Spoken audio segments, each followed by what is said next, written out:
Wings are kind of the thing that they put in to work around people not liking traps at all, but essentially the kind of drawback is if you get to later floor with Hyoki traps where you actually want to be fighting those, you can't activate those. You also can't activate healing traps, so you need your own healing sources. So yeah, it's kind of like slightly balanced, but yeah, it definitely helps in survival when you're running around just trying to find things.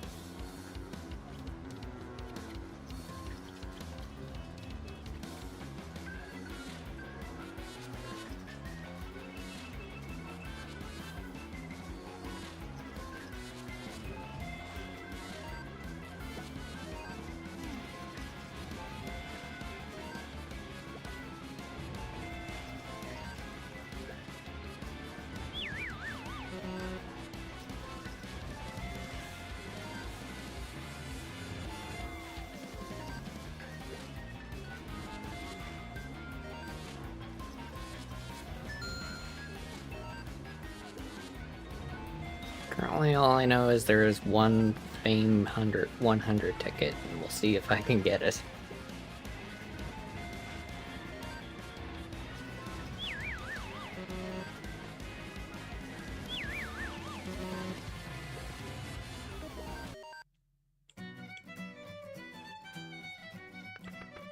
Yeah, like on these floors, you've got. Oh.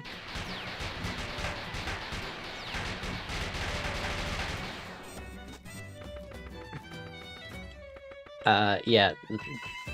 Yes, this is the most broken skill. I've currently got a widen on it, so it shoots more, so, but yeah.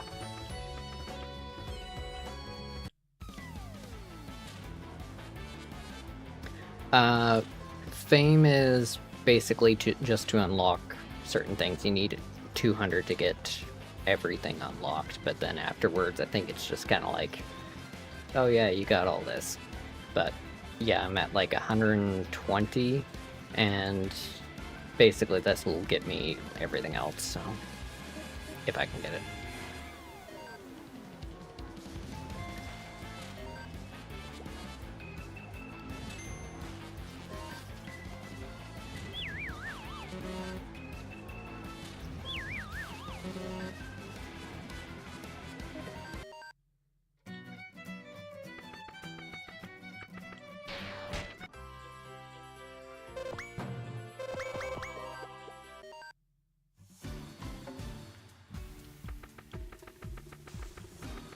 I mean, it's less of a worry when you can actually get your SP to very high levels, but...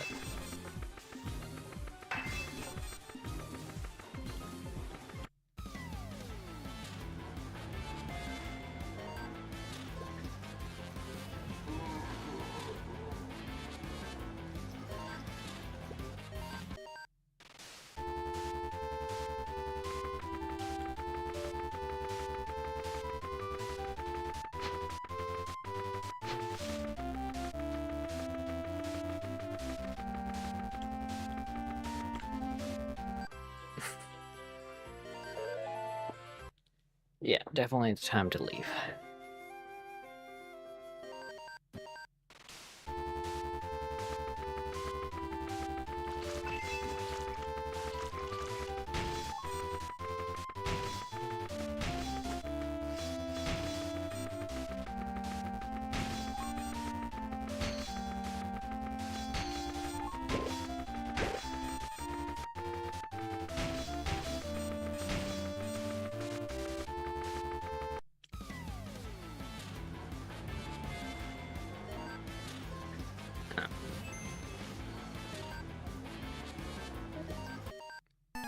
Well, I've at least got something. Then I'll leave.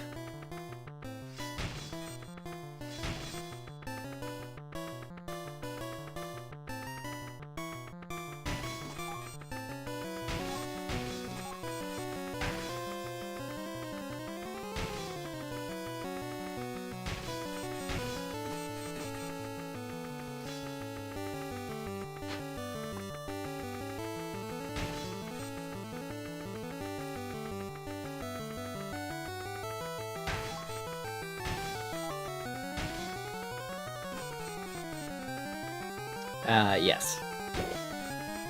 I've at least put this and the nuclear fusion from Trials of Mana in here, but yeah, I haven't really dealt with much else. And with the Trials of Mana one, I'm trying to figure out why there's a slight sound difference between what I've got in here and the Switch version, but either way, it still sounds good.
Oh yeah, the other thing when you're flying is it's pretty much like you're always, like, jumping.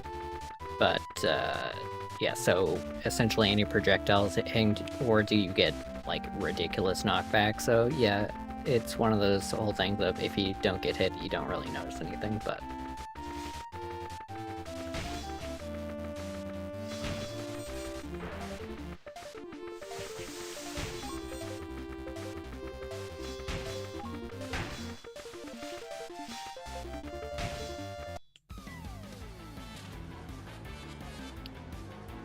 No fame.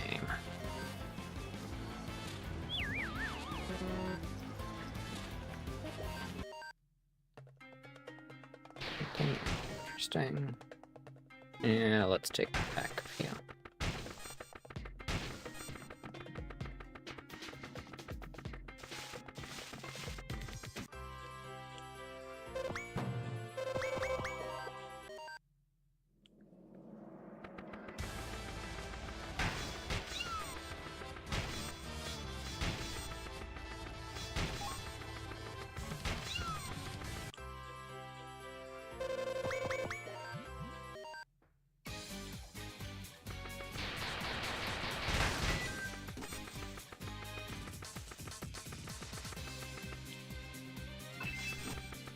Yeah, so actually I can even show you here, like, you can see, like, how much knockback I'm getting, and I think if I run into it, with, like, certain things like arrows, if you're, like, running towards it, it can actually hit you multiple times. So, yeah, definitely if you don't really... And that's actually why the barrier's good when you're flying, because if you get hit, you don't have knockback as long as it's staying up.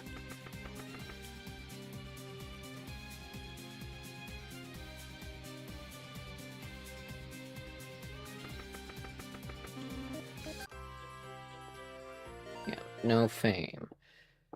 Fame is only available on one of the rank 1 prizes of the gate, so basically if I don't see it, then it's just like, okay.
Oh, one of these ones.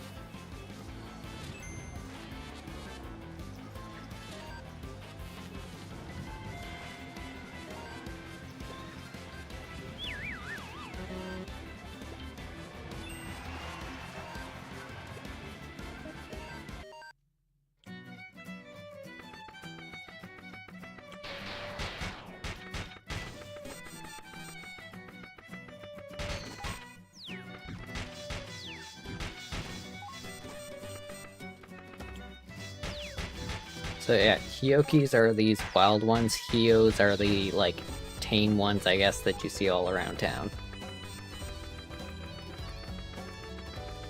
So I guess in a way they are slightly related, but yeah, these are the ones you can kill and get a bunch of experience and items.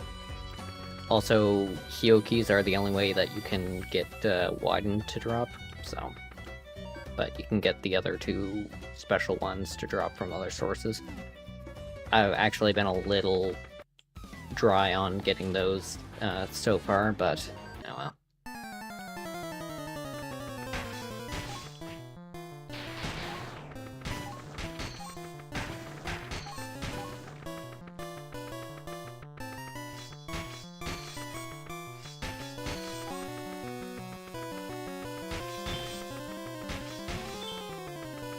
Oh, terror drop.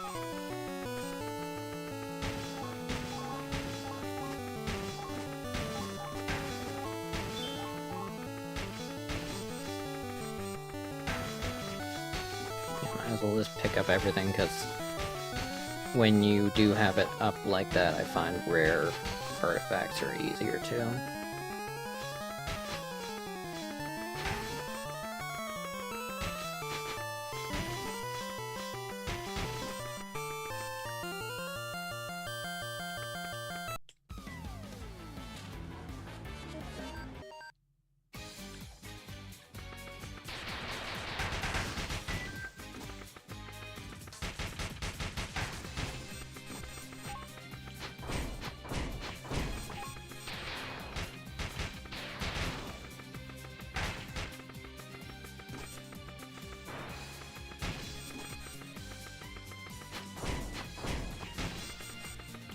Also, when you are on your feet, if you see these, you can actually do a slide dash and get it under them, but unfortunately, if you are in the air, they will still hit you. You can't dodge them.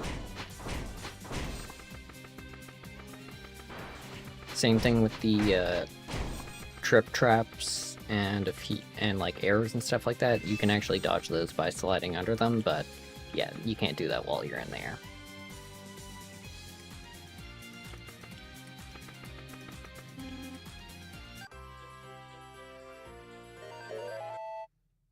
Yeah, it's basically like, okay, you're in the air, you don't have to worry about the floor traps, but then there's other things that you kind of need to then be aware of instead.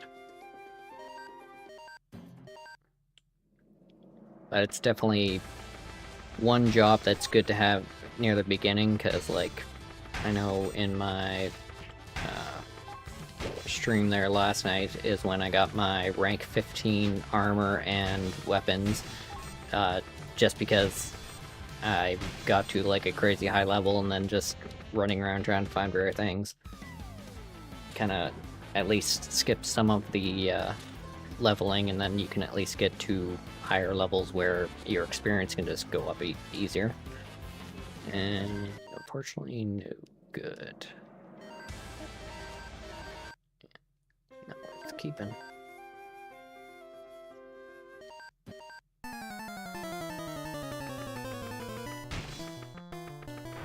I figure this fame hunt is also giving me some experience anyway, so I'm not really too concerned on, like, doing something else. Okay, well, there's one other first prize that we don't know about yet. And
Yeah, every game, I guess even though Sengoku is a different team, like everyone has had like a certain like, okay, you're only going to get this high with it, like your attack and defense, so you're only actually I think in the first game enemies don't even get above 999. I think that's like just the cap, and same thing with your attack and all that. But then X2 is the one that added the break function, and then it's a cap of 99,999, and there is actually ways to hit that in this game, and the developers at least added things to still keep it an extra challenge for anyone who gets that far with things.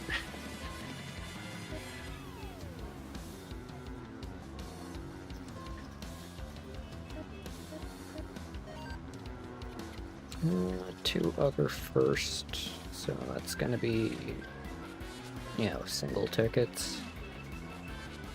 That many losing tickets is going to be a very low chance of getting it.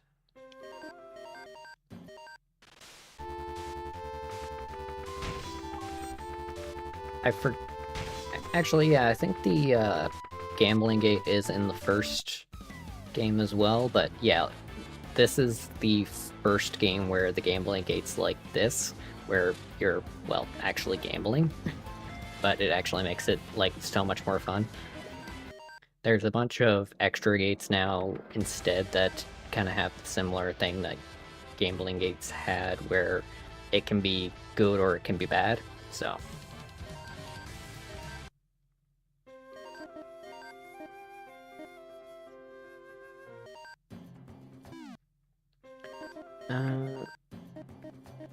yeah, of the maps I have, there's not really any new gates going on with these either, because there is a bunch of different... Actually, I guess the Villainous Gate, which I guess that might be the closest to, like, the old one, because I don't find it gets too extreme in terms of if it's going to be bad or if it's going to be good.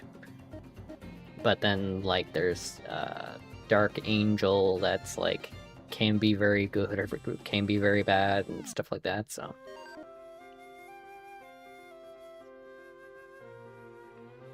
Yeah, the first game definitely, like, when I've gone back to it, actually, they do have retro achievements for the first game, so that's kind of what brought me back to playing it a little bit, but it's just like, this feels way so slow when compared to like when I'm playing, well, this or X2 and stuff like that. Just like yeah, so definitely pace is kind of picked up, and I mean the fact that I managed to clear the story in like 13 hours, and I mean that game time would also be including my time spent making my map, so yeah.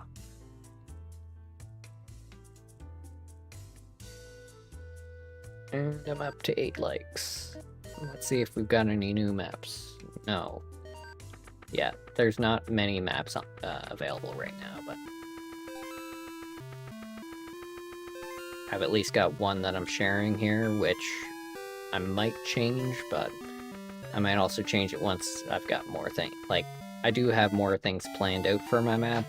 It's just like, okay, I'll just leave it at this for now, and at least there's something I don't know why the button to select or to guard is also the button to stop the music, but also it seems to like go with the downloaded version of my map and the one that I've got saved, so there's kind of like 2 copies of it. And then there's these 2 maps which have absolutely nothing on it.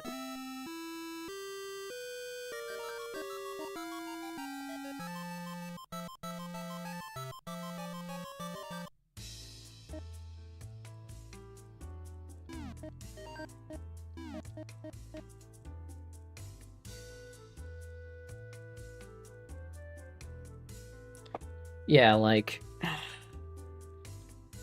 just, they did not have much communication on it, and it was just kind of sad to see, like, okay, it's like, I've played so many hours of it, and then I'm like, okay, they at least gave an announcement in July, but then like I'm not seeing like any posts.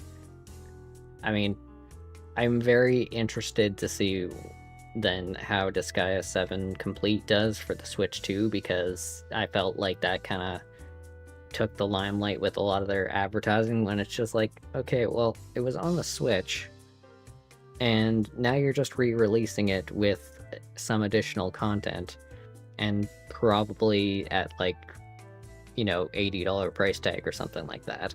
But it's just like, yeah, I feel like if you put more into this, you probably could have had a like whole new fan base potentially. I don't know. I think there probably would have been more, but we'll see.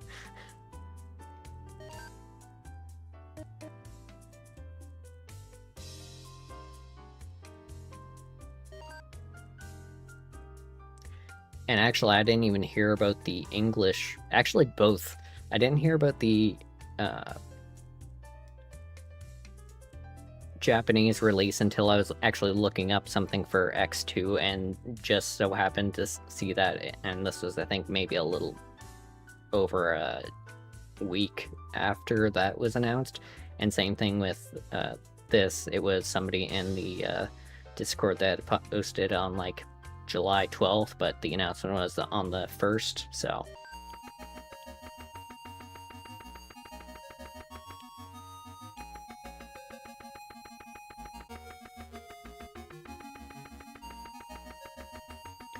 The official website does show like where all these characters come from and stuff like that, but they at least do have characters from like all of the Disgaea games and stuff like that.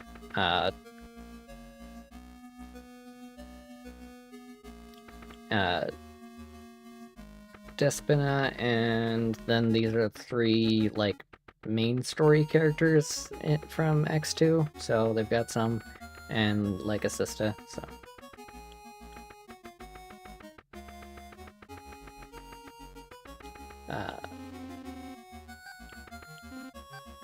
Oh, so yeah, I didn't actually communicate, like try talking with the characters, but yeah, I think this is pretty much just a copy of the Japanese map, so that's why there's no translated.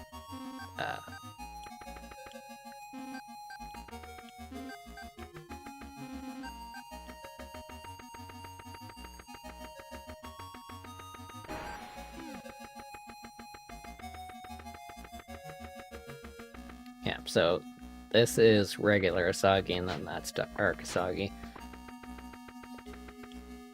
Cool thing that he did on the Japanese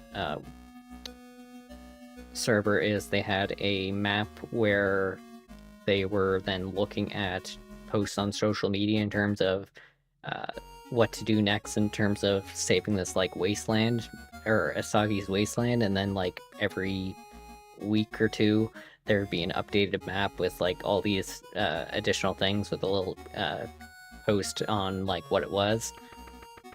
So yeah, and then by the end it's basically you're seeing Dark Saga like, okay. Actually, I might have, depending on what they bring over, I might have to save at least one thing from the map, because I forget what the heck the song's called, but it's like a big like ballad or something that you hear in like opera or like epic scenes in movies or something like that, and they basically made an MML of that and put it on the map, and it's just like, yeah, that would be kind of cool to see.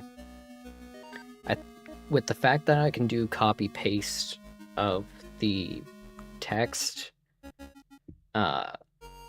if I can at least be able to like get something to easily read the text from my screen from my Switch and then copy over into text, then I can basically copy it over into this game, but it'll be a matter of how well that does. I think sometimes the C's get mixed up and stuff like that, like certain letters, but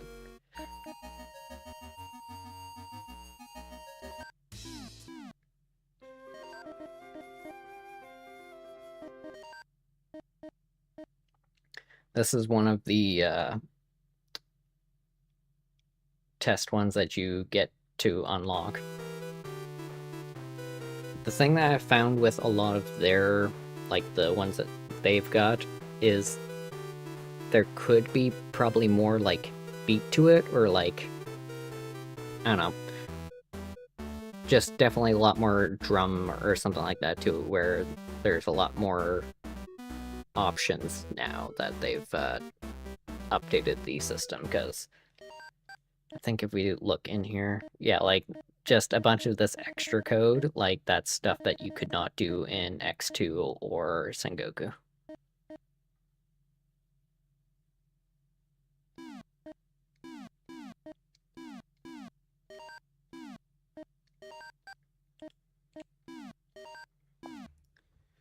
I feel like there was one I was looking at. Because, yeah, I basically just have a folder of things.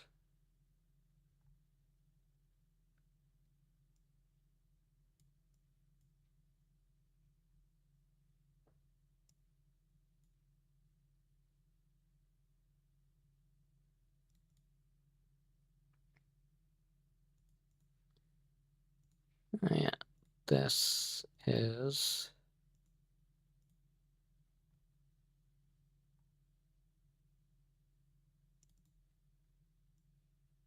I think it was somebody else in the Discord that had responded to this, but uh,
I noticed that song names are a little restricted in size, but I guess I can get that in.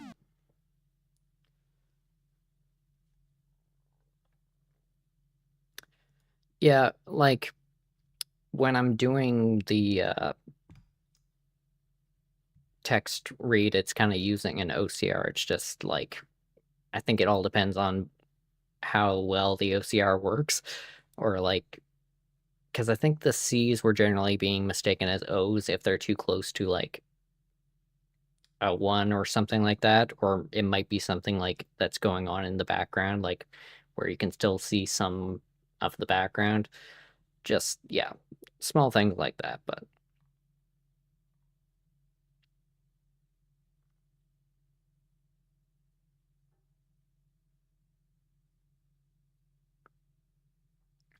on the Japanese one, I do use the smooth font, so it might be like try the uh, pixelated fonts for the Japanese version and see what it might be able to do. But I mean, I've at least got like my own ones that I've done, so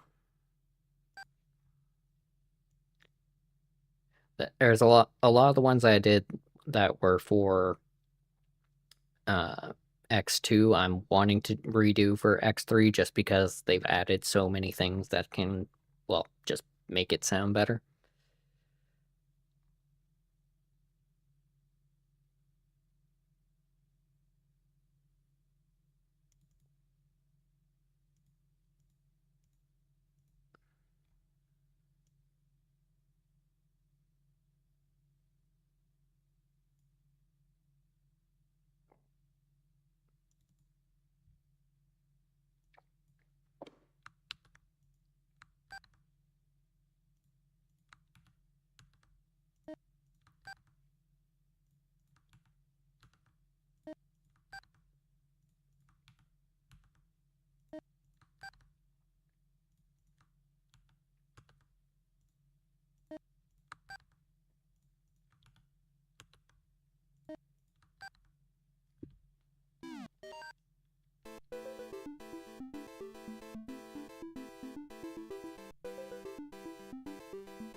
Let's just change this.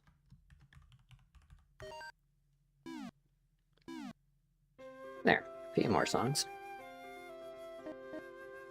But I think for the most part, not ones that I'd be doing dungeons with so much. Actually.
I did unlock the ability to purchase some songs I play in the ran-geon from Cladun 1 and X2. I'm not certain why I'd want the Magic Circle music in there, but...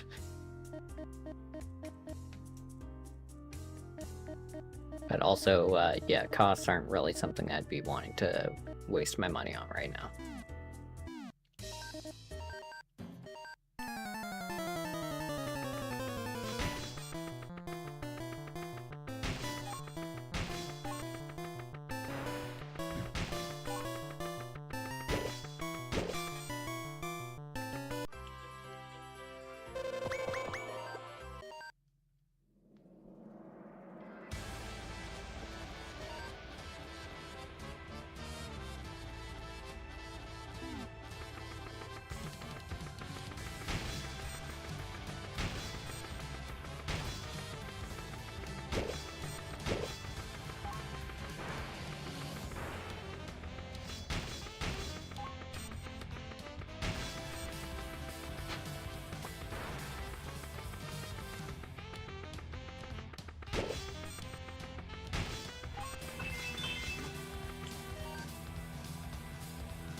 Well, that is a very useless star 1 artifact.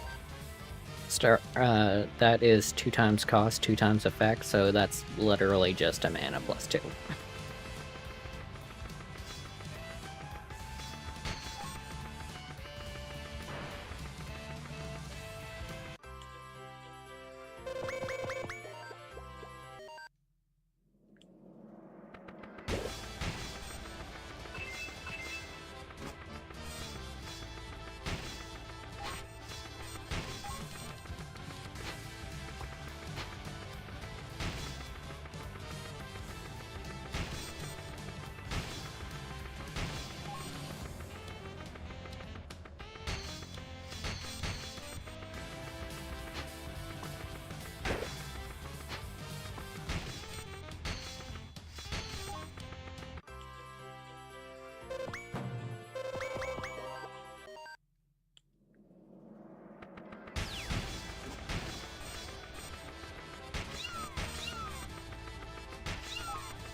Yeah.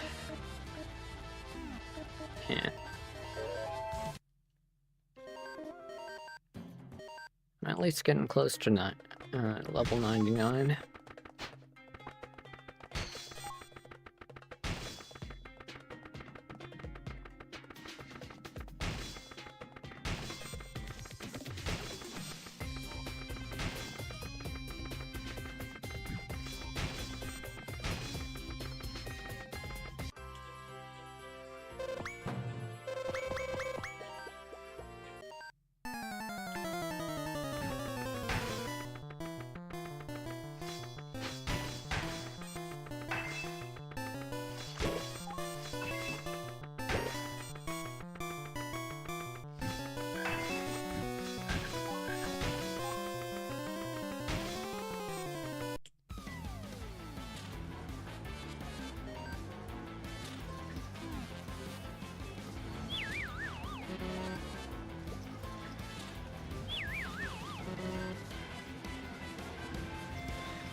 I guess that's the other thing with knockback. You can always get knocked back into gates you don't want to go through.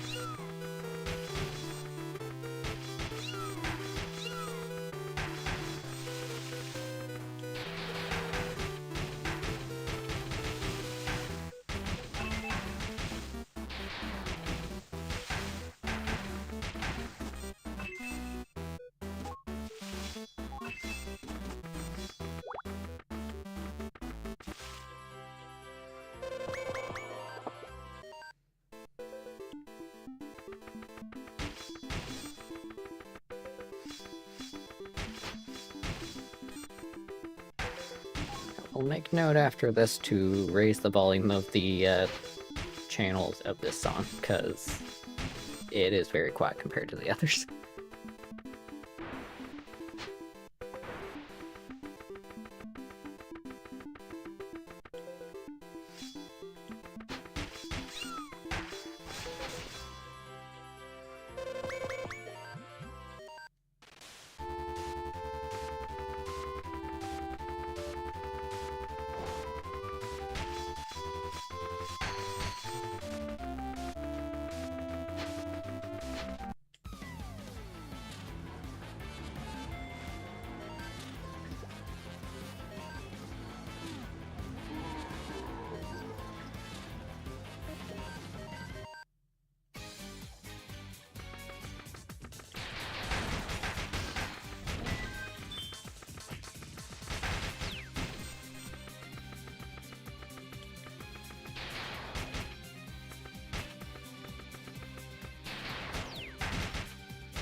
Guess I should have went through the other gate first, but oh well. Just to see if it's even worth really going on, but...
I like that they increased the hold limits in this game as well, because I think in all previous ones, the most that you can hold of equipment and artifacts is 512 each. Now you can hold 240 or 2048.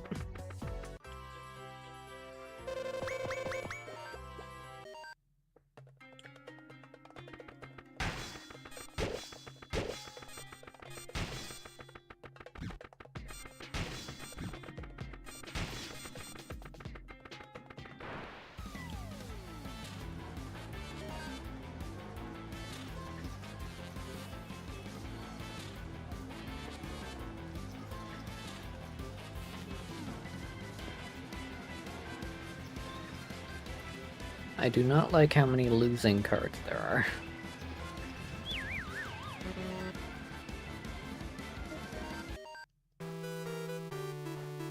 Yeah, I don't know if Fame's in there at all, so...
Effort Warrior. Okay.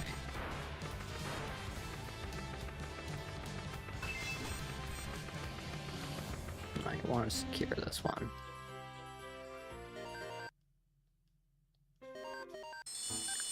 And what was that often? Oh. Drop rate.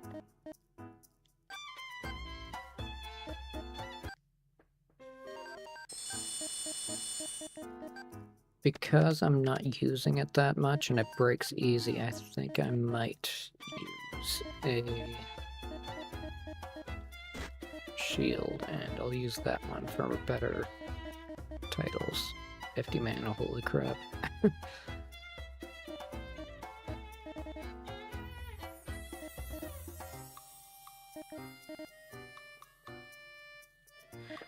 In the first game, magic definitely surpasses attack in terms of like doing overall damage.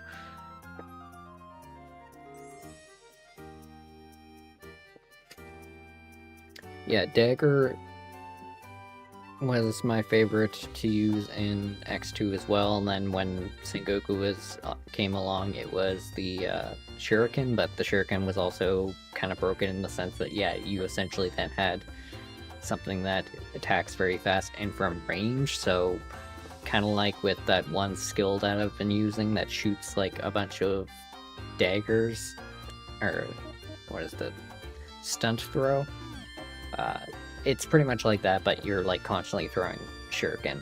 And then there's also one skill that it has that basically just makes one that rotate around you. It's just, yeah.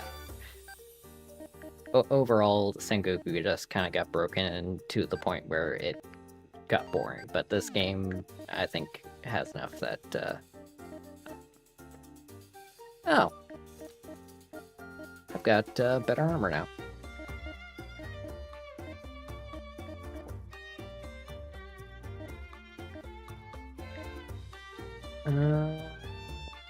Yeah, I like it better.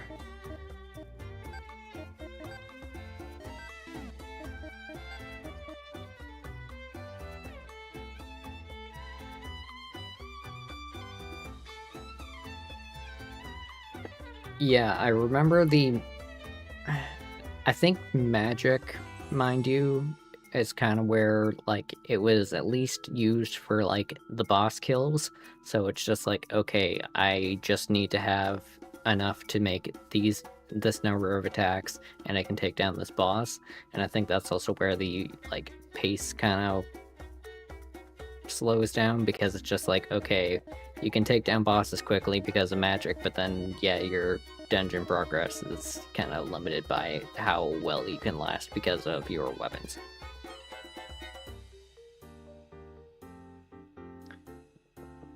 Yeah, Sengoku was a different team. They basically just took X2, added things, and put, like, a different theme to it. But they didn't really look at what it had and tried to fix it. Meanwhile, where X3 is the previous team, they basically looked at what people liked about the first two games, and then they actually made changes along with the additions. So I think overall it just kind of ended up being the best result.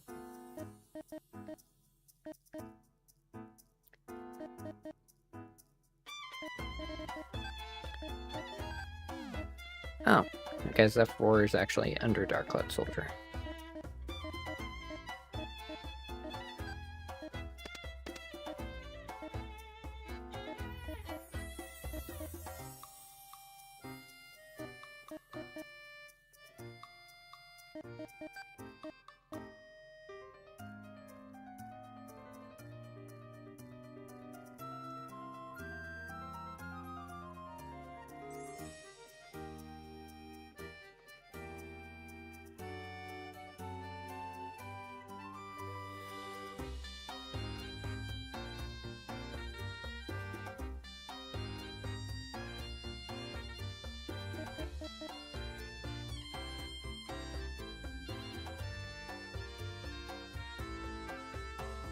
Yeah, Sengoku had some sort of wireless thing, but again, I don't think it was like anything crazy to the point where like people would really go through with it.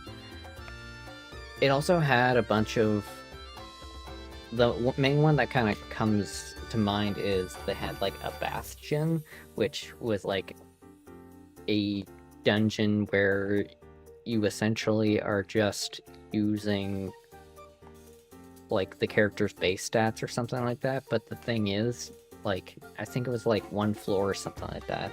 But you also didn't get anything for it. It's just like, what is the point of this? There's no achievements or anything. Like, I don't know.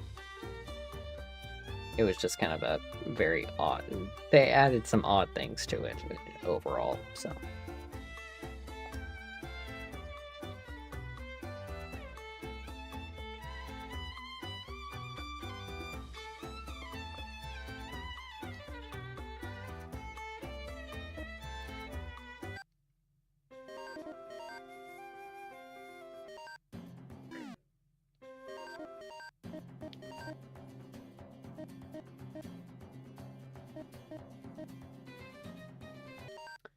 Forget what's on this floor.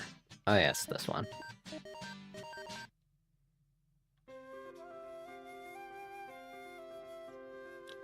Yeah, like, when I got to playing X2 again after playing Sengoku, it was essentially thinking like, okay, if they do continue this series, I would like them to make a true sequel to X2, and this is what it literally is.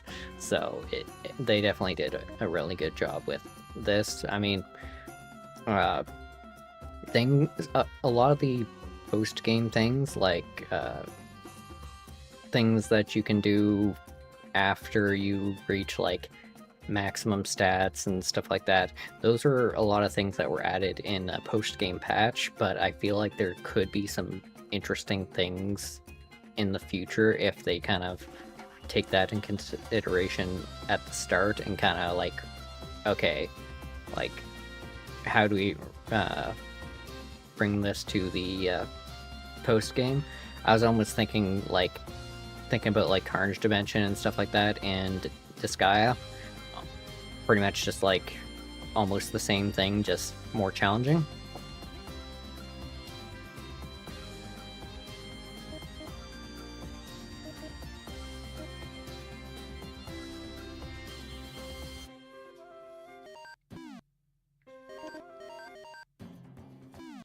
Ah, yes. Before I forget.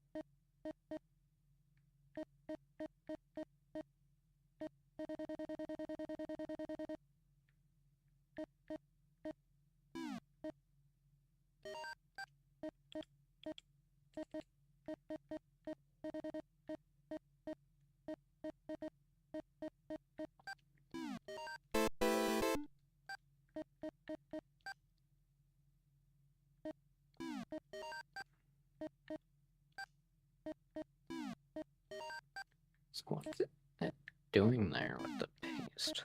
Weird. I think 50. Okay, and then this, I don't know, 200.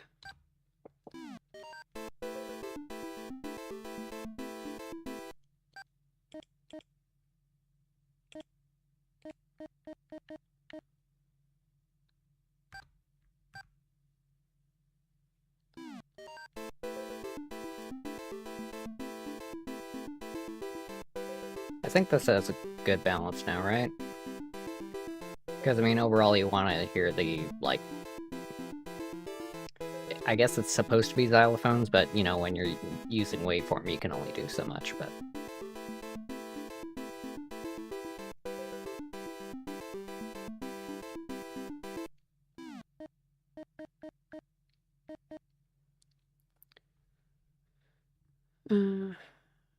and let Let's see if I still have it.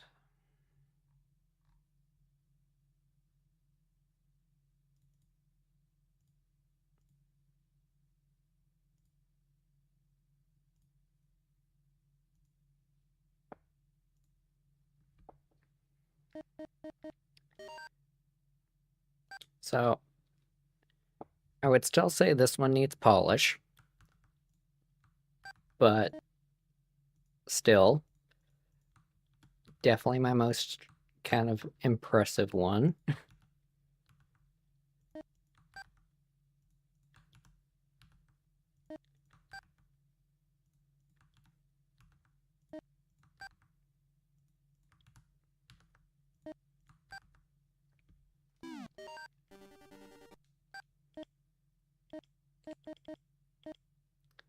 I don't know. Yeah, I'm not certain if I can do too much with the volumes from here, because they also changed the volume thing to where it used to be you can either set to 0 to or up to 15, and now it's 0 to 255. So, like, it can definitely be weird in certain places.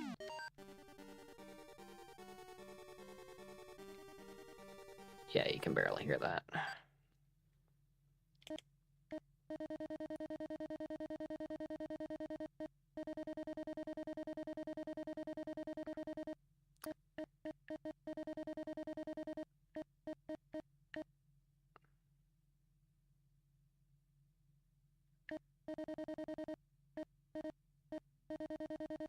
Yeah, I've got a bunch of volume changes going on in here, so it's kind of hard to, like, change it and fix it all up.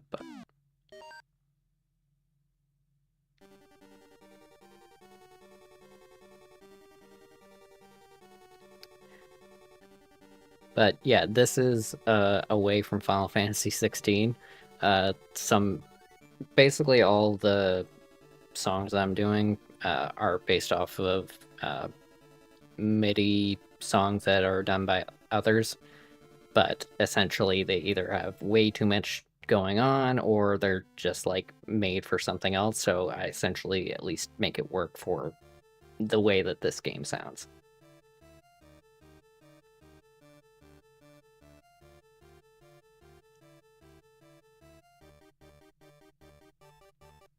Actually, the nuclear fusion one, the person who one change that I had, like I had to,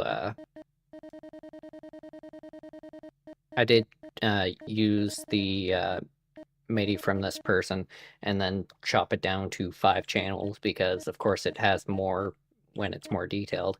But then also I found in that like later section where it's kind of got the I guess xylophone sort of thing going on.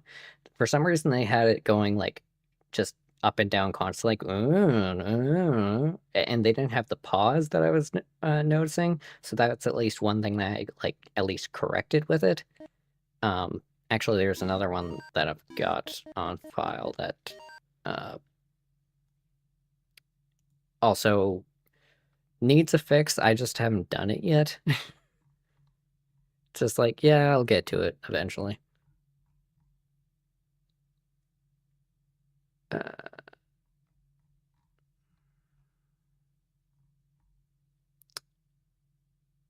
Where do I have it?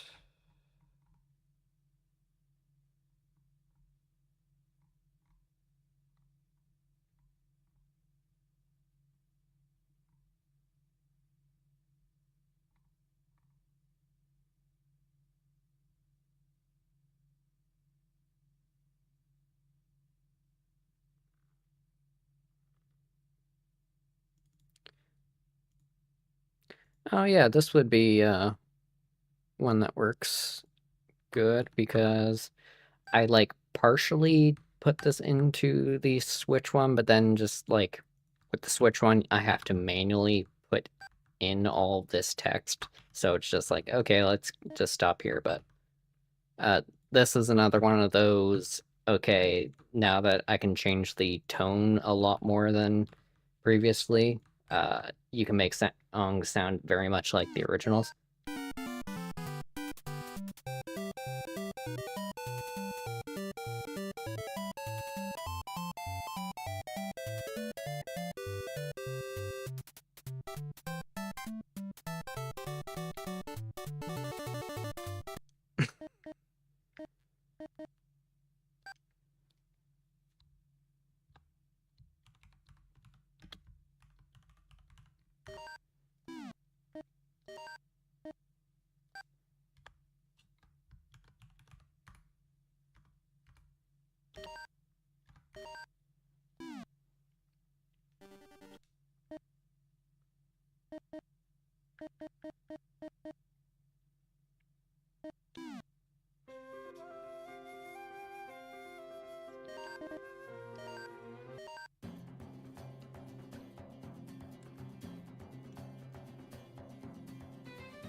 Yeah, I do not like that losing, pool, so let's not.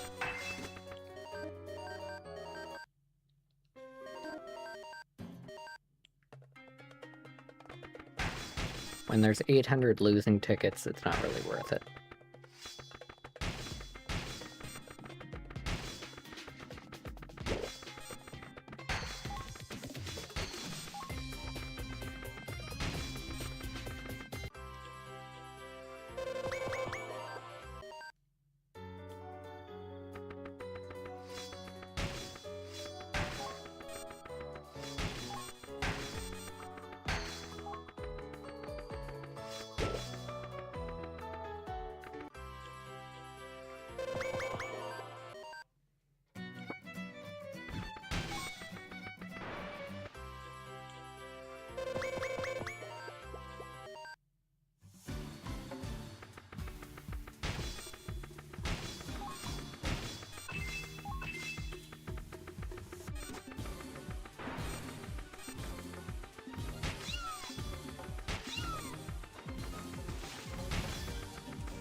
Okay, so none of the first prize that are what I want.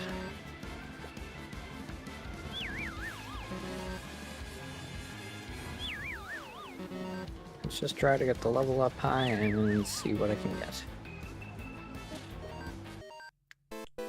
Level 300.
I do have a Damascus now.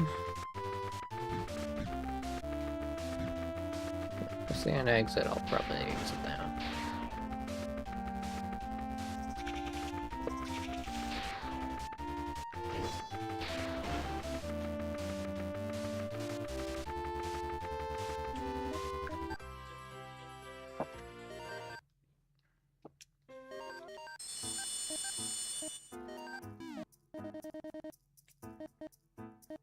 Oh, guess they're about the same rank.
Switching the dagger because I kind of noticed that its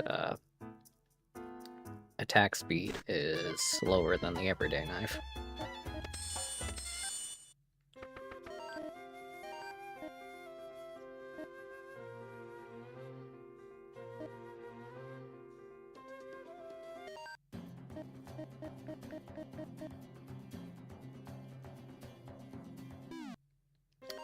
%5 chance in there. 13 in here. Okay.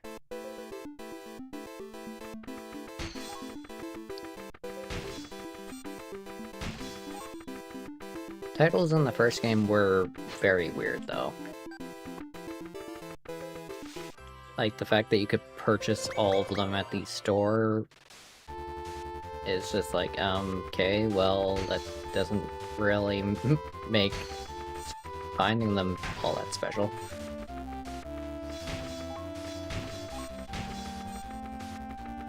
I found that you could at least get enough gold to get, like, the lowest tier weapon, all 99 of certain titles that you're looking for, and then get the D99 and just have, like, a very powerful, like, Gladius or something like that.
Yeah, all the weapons in the first game were essentially single title, but then there was, like, one at the end where, like, having 99 of a previous one would get you that title for that one. So it's just, like, it kind of, like, stacked on it, on top of one another or something like that. It was just kind of, like, silly.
Yay!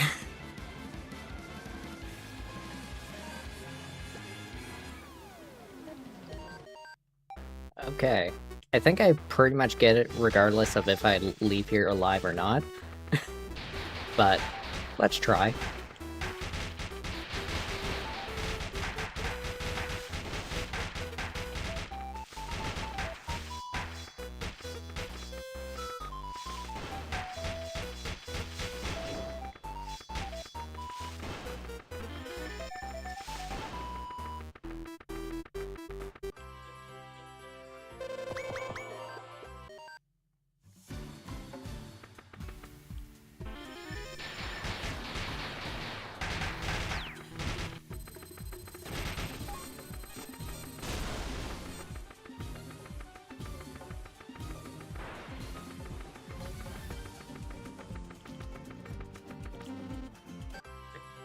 There we go.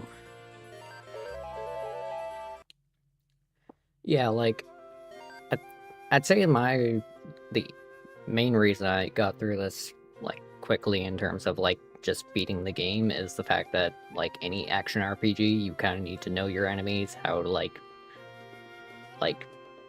how to navigate things and all that, and just even knowing that, it's much easier to kind of, like, get through because you're not, like, questioning, okay, what's that enemy gonna do? It's just like, yeah, you know what it does, so, like, let's do this to avoid it, or attack it and kill it first, or whatever else, so... So yeah, fame is now 226, so we go down to this guy. Literally every game, well, I forget what Sengoku's bird looks like, but I'm pretty sure in, like, every one, it's the one that's, like, passed out that is the one that, gives you fame rewards. Actually, yeah, I guess in Sengoku it's, like, the king or something like that, or the castle or something like that, but...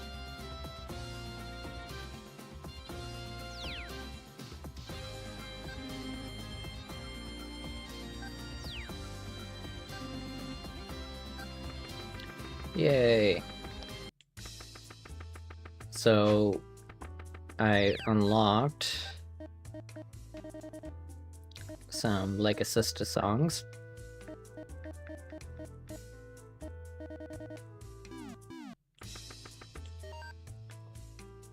Depending on how much money I can get, I am considering getting... Oh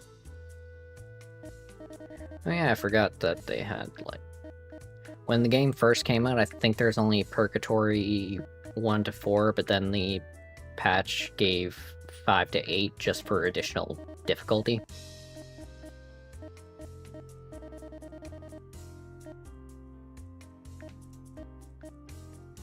But this is the one I'm going to want.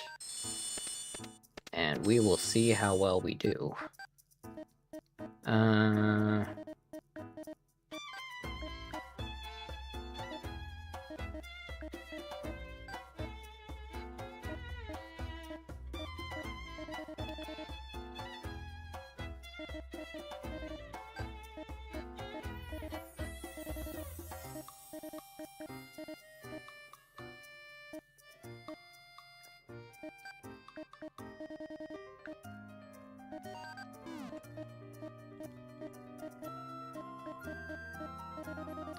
I don't think I could purchase anything beyond general. Yeah.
Okay, so this is pretty much one of the, like, best grind stages that I've seen. And let's see how well we do. I think it's gonna take a bit.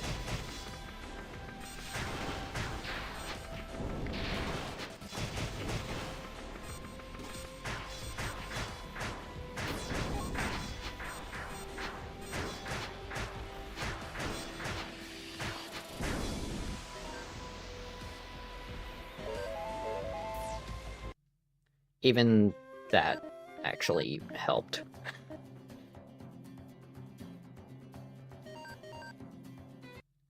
So yeah, basically the idea on this stage is using this move and just like completely wrecking everything down this, like down each lane.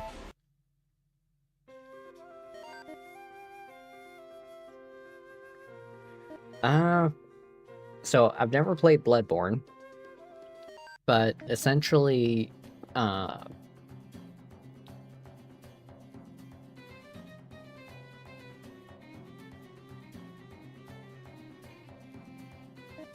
basically the way that these ones work is, you can kind of see like Cave of Respite at Ancient Cavern Grandma's House. Those are like the areas, and those are what determine which gates that you're going to see and what the chance of seeing them is. And then the other part, like newbie friendly, field trip, worthy, dimly lit, those I believe are what affect like the types of floors that you'll see and like in what order. And essentially each one has a different starting level and maximum number of floors, with 100 floors being the maximum number of floors that can be. You do get some rewards depending on how many floors you go down, and in particular these ones with the yellow names. If you clear it under certain conditions, usually like you have to be over a certain level, then you also get a special magic circle to as a reward as well. Like with the newbie friendly one, I think that's actually, this is for this 753 magic circle would have been the one that came from actually, yeah, first map. The first map magic circle comes from doing newbie friendly, and 753 comes from Cave of Relief or whatever it was. But yeah, the nice thing too is like these maps can be shared online. So like if you find one with a high level, good layout, or like a rare one that would give you a magic circle for beating it, those are good ones to kind of go and share online. It'll be nice when, you know, we have more people in and more that are shared, because like if you go online, I mean, Japanese official servers also did some official distributions of some maps, so they've also got some that are like really high level. But even before they did that, you could go online and find people with like maps of like starting level 1800. No, basically once you've beaten it, it just gives this check mark, and I think you can still, if I recall correctly, yeah, you should still be, like, when I cleared this, that again is when I got this 27th floor. This one's just a copy of the same one because I had gotten from my own town map, and then when I beat this, I got this Beaming Smith's House. And I think it's generally depending on like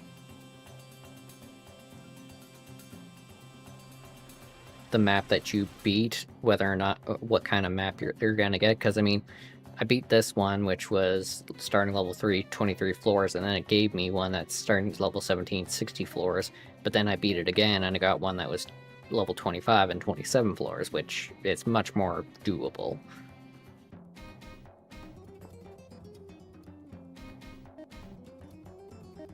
But yeah, I haven't seen any maps yet with the newer gates. The big one being the enhanced gate, which, where they've now got, let me just quick purge something. Where you've now got these numbers under the, or I guess beside the name as well, noting effectiveness. Essentially, the enhanced gate can increase the effectiveness of ones that are 101 or over from what you've collected so far during that run, and by default the effectiveness can be 999, which is a multiplier, so essentially having an effectiveness 999 would be 9.99 times the attack and critical hit of a weapon and stuff like that, so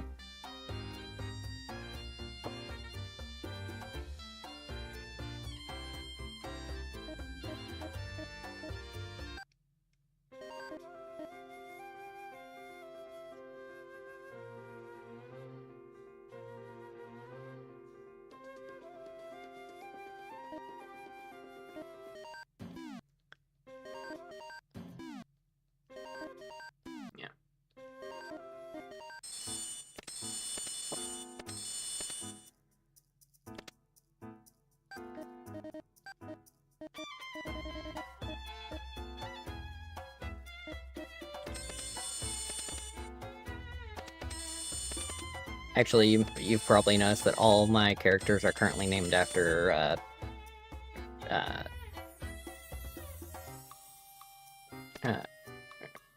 all my characters are named after, Cladun 1 characters. And actually, one that I'm going to want to build up, the merchant actually has one of the best, job-related, like, within the first 20 job magic circles in this game, simply because of how well it synergizes with, like, widens and stuff like that. So I would like to get the merchant up a few more levels, because that was just kind of one to fill in this spot, but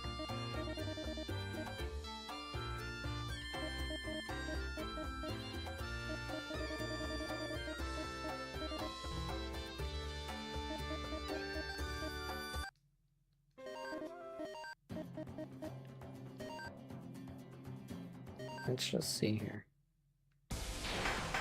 So, when they made X2, they literally called it that because they essentially doubled a lot of things from the first game. So you went from 3 weapon types to 6 weapon types, and you went from 5 different jobs to 10.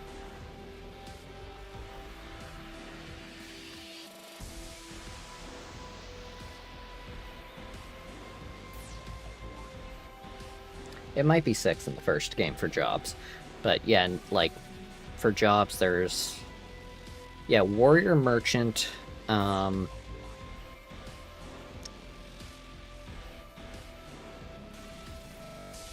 it would have been Warrior Merchant, Dragoon,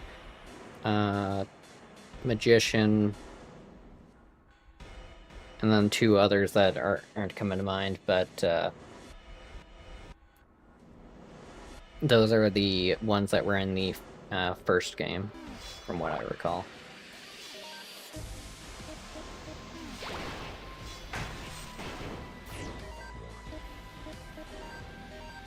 The nice thing that they added in this too is there is a retry button, so like if I just kind of mess up and things aren't going really well, then I can just do that.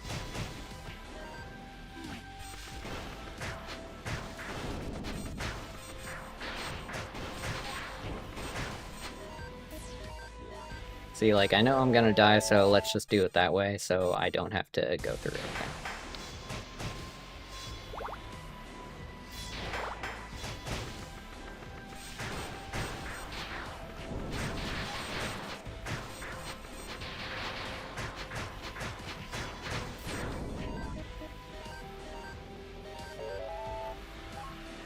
Oh, just know Sunday's at level 92.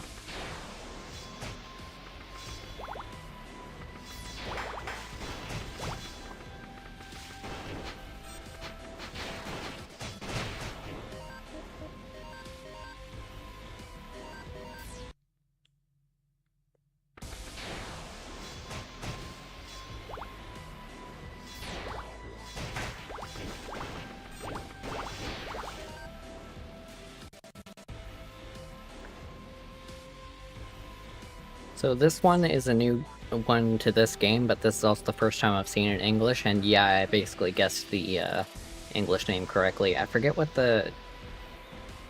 it was roughly translating to, but it's just like, looking at it, it's just like, yeah, that's Jawbreaker. It's a blunt weapon, so it must be a Jawbreaker, and yeah, sure enough, that ended up being what they translated it to.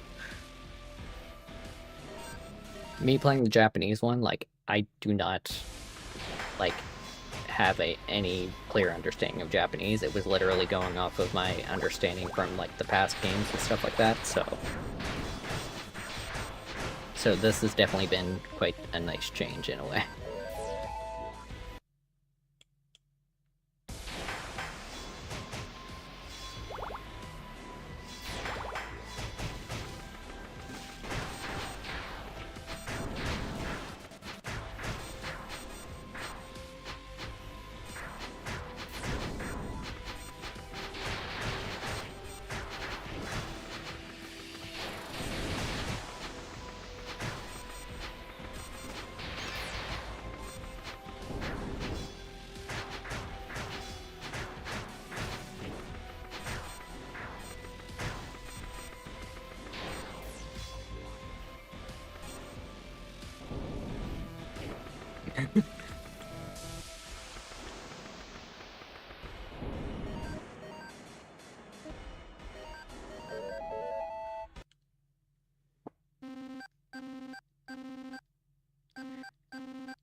Oh yeah, I remember now, too, like, in the first game, movement is so much, like, more stiff than it is in well, literally any of the other games.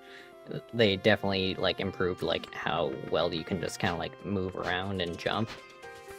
There's actually some equipment titles that improve jump movement as well.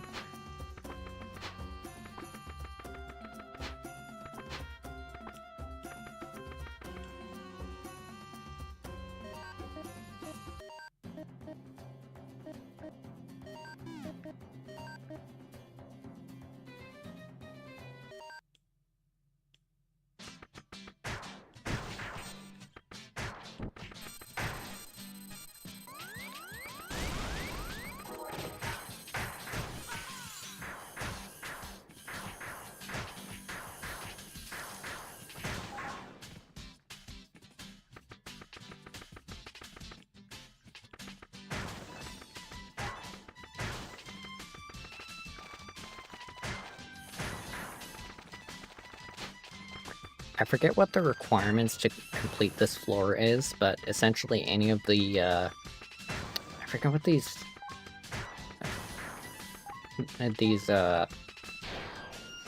clay things are called. But, I think there's certain ones that need to be defeated in order for gates to come down.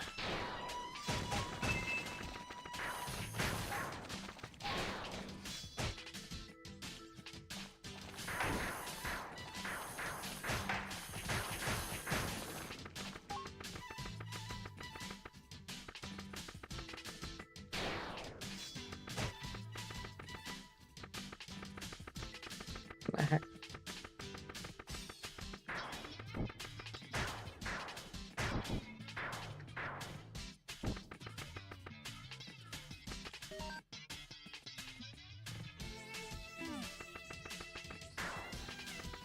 I mean, when I've gone back to, like, X2, just the fact that you've got more, like, viewing space just makes it so much better.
Let's see if we can at least get Sunday to 99.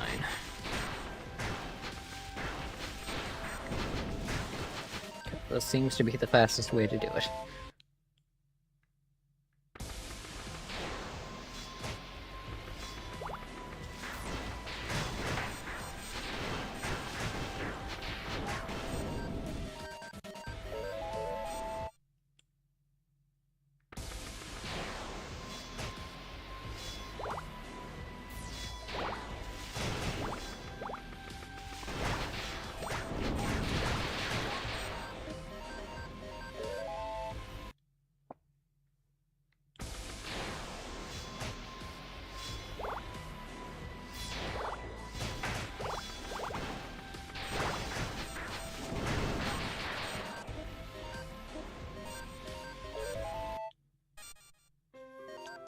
Yeah, well, I've got them all named right now. I still need to kind of, like, put in the edits, because I definitely do have them all edited elsewhere, but... I mean, they make two of the default ones. Like, this one is, like, one of the template ones, and it's basically just putting without the headset on. And same thing with this being Despina, just with different color pins in her hair.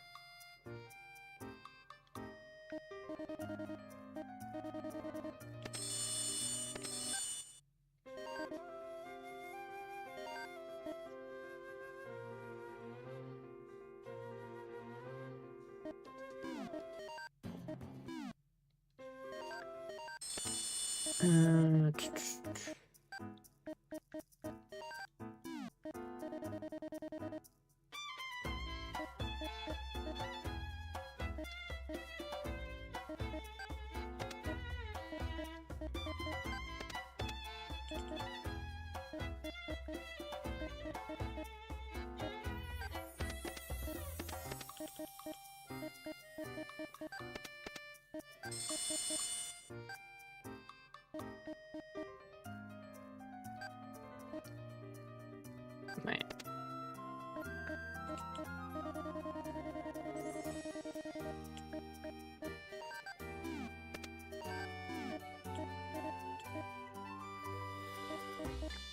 Okay.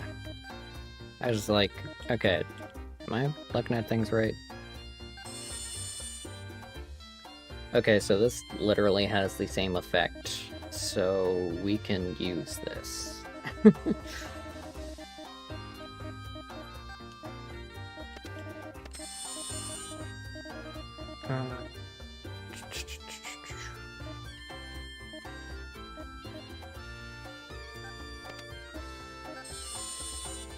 Let's widen everything.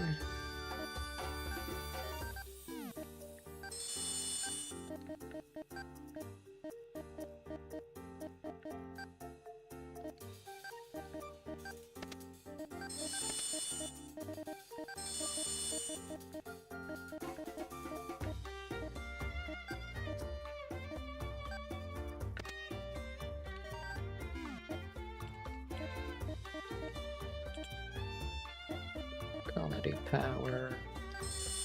Sure.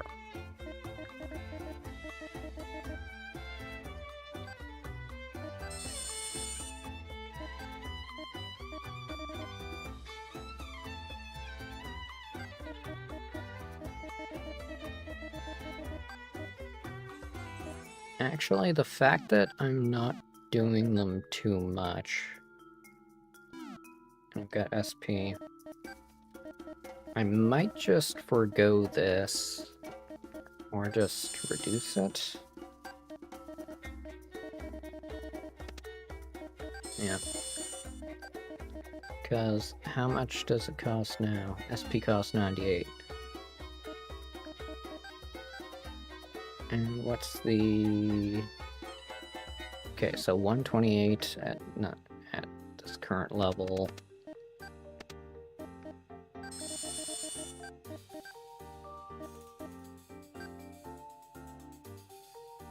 And 40 at that, so... Might be better to do my grinding with this setup. Let's see how we do.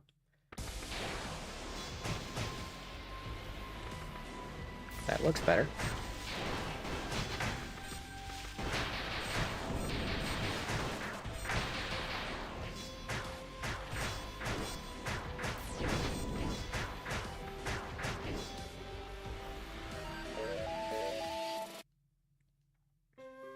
Yeah, probably should have reset at some point, but...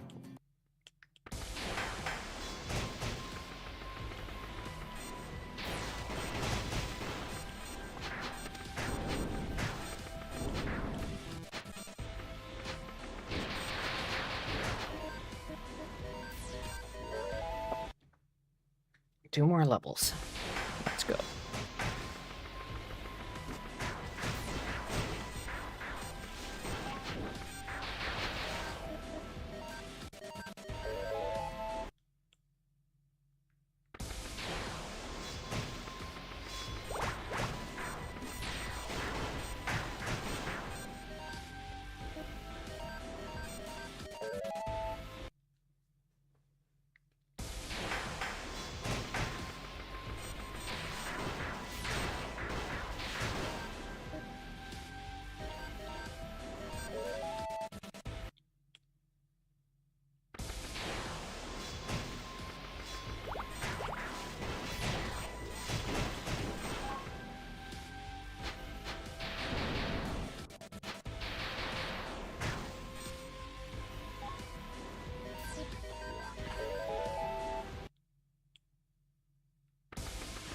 I think this should be it.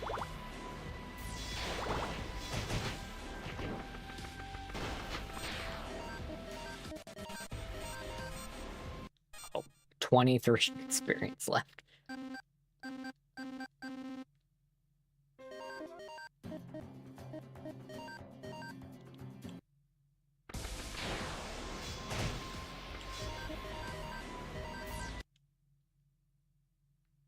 Okay. There we go.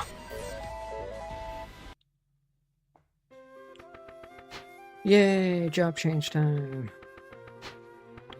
So, good thing to note, when you get, as characters get to level 99, their, the amount their stats drop when they revert to level 1, decreases. So, I mean, let me just see here. Like, currently they're level 32, so, like, just kind of punching, going with the same job.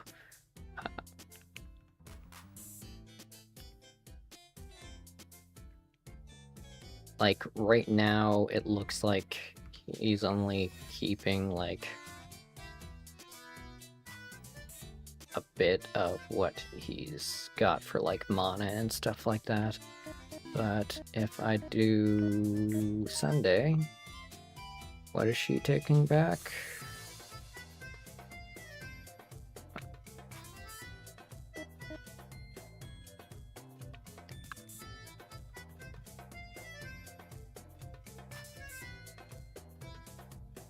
Yeah, like, she seems to be taking, at least when I'm looking at him and her. Actually, Battle Blow is also a warrior, so, like, how much is he taking back when he Yeah.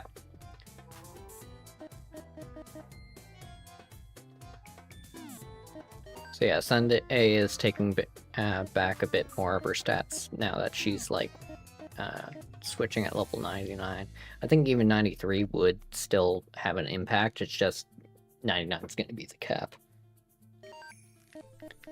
But I think I want to switch her to Merchant now to get that one magic circle to really help with the grind.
Yeah, I'm not even really chipping much into that boss's health.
There we go.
Soma's almost at cap.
Okay.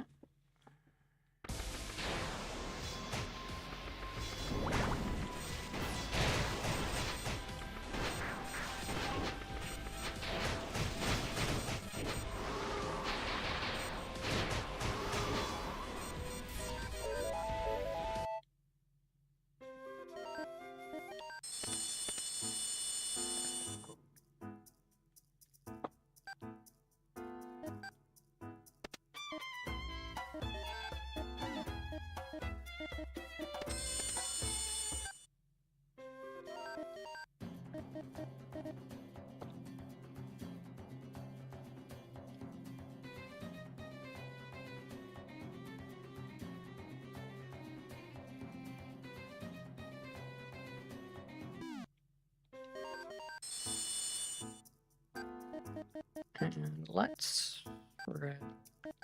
let's override this.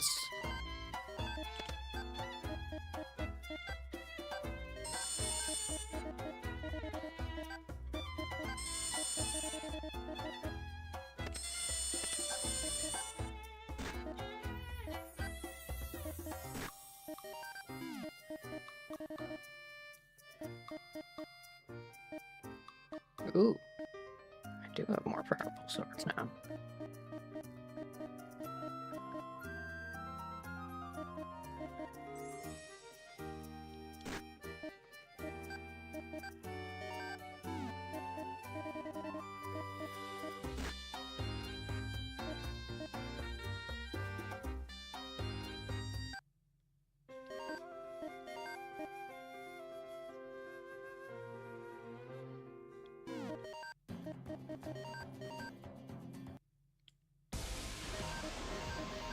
Kinda need to set up his skills.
Okay, this is going much smoother.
Don't exactly know what just opened.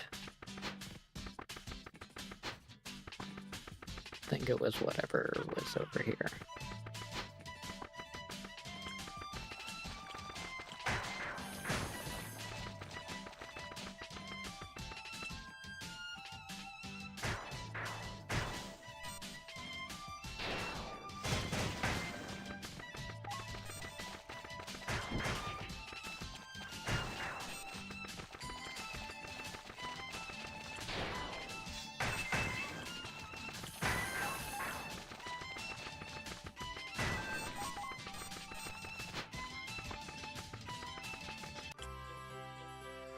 Yay.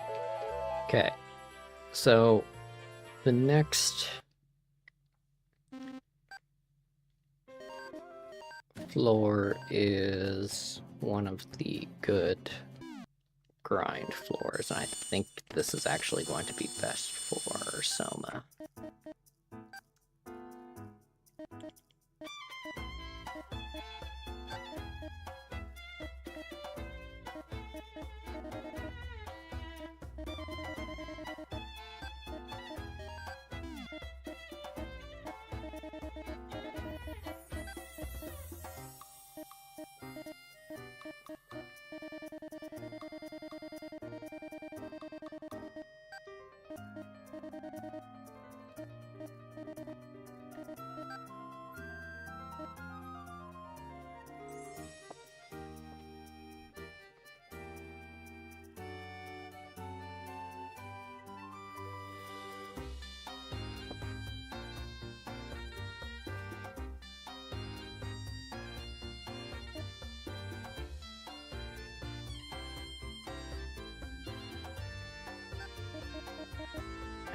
Attack is not that great, but we might be able to do okay.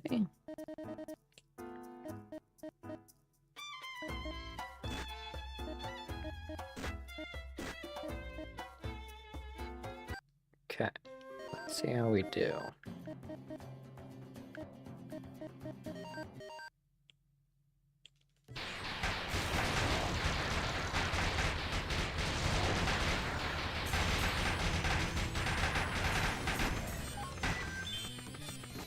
Yep. I'm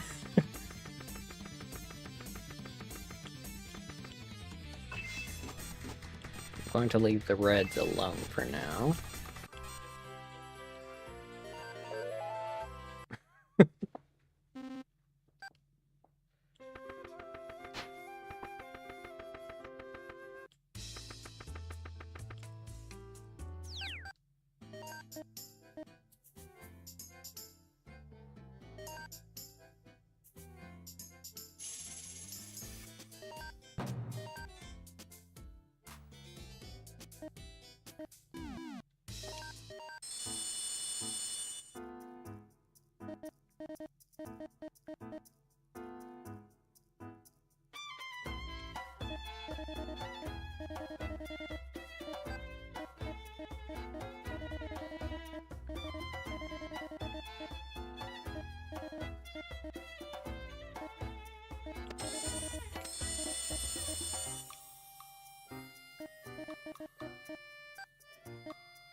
Okay.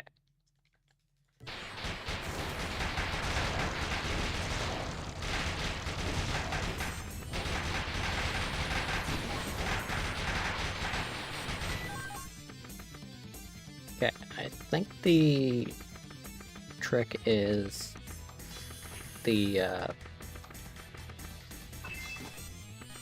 sharp arms guy goes first.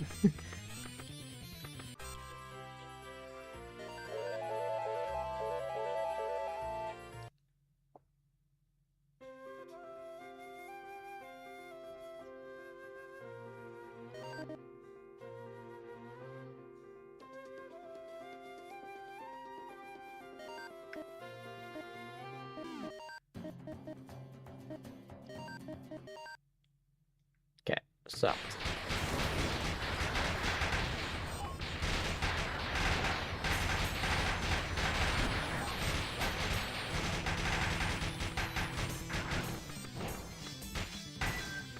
there we go.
I don't know why I retried, but whatever.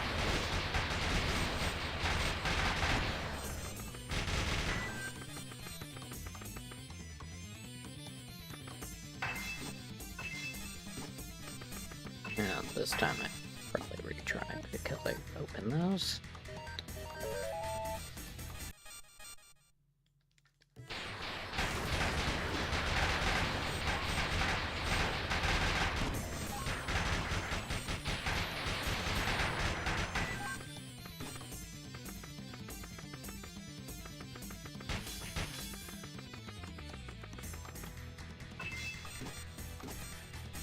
Ooh, nice.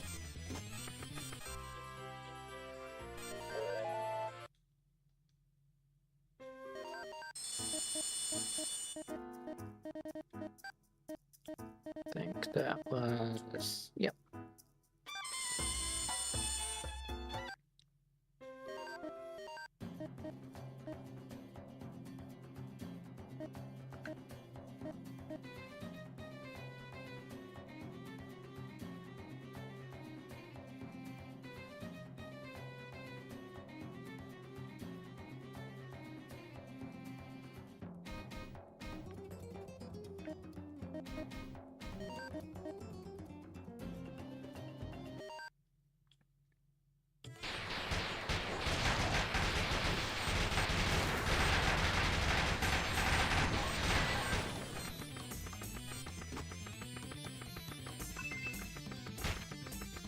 Ah, shoot.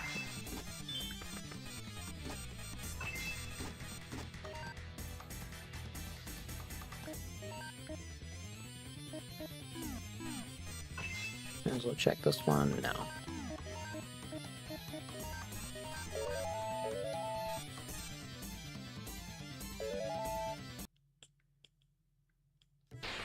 Yeah, the older games just feel much slower paced in a way.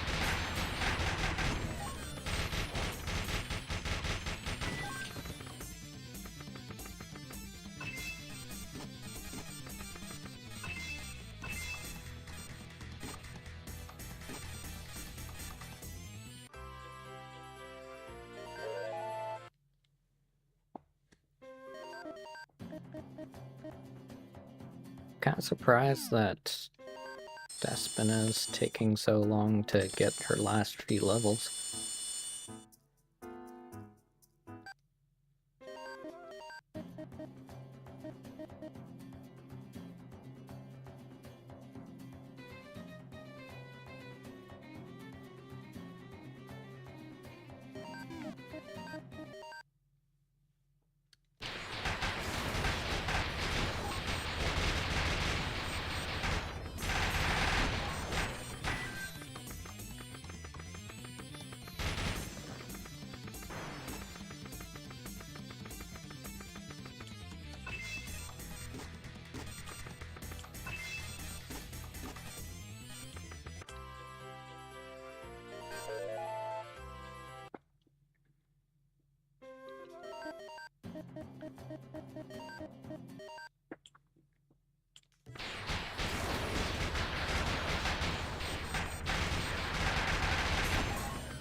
I wonder...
feel like what I've got in my head probably needs more special artifacts, but we will see. Huh.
Probably not the best to put him out.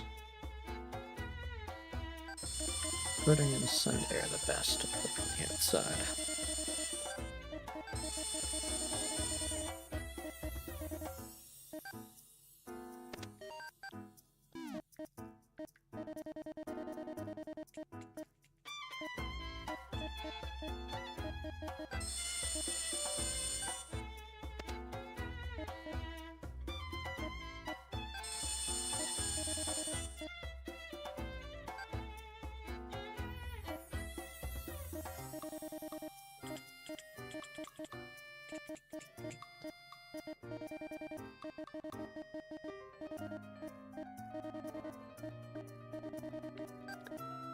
So, on hers,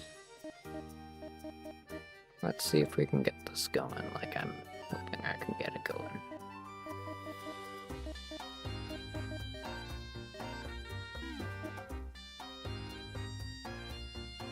$230 should be good. Yeah, let's see how we go.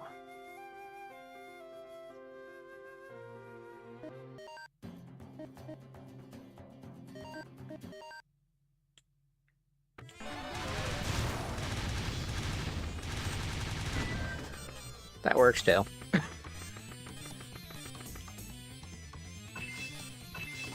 Yeah, they're not leveled down, so that's why I can't even cast two of them at once.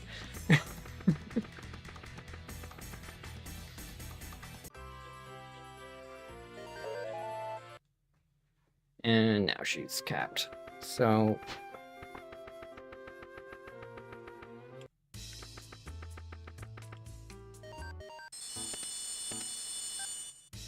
I think because I want to maybe keep her in front, I'll do her merchant now.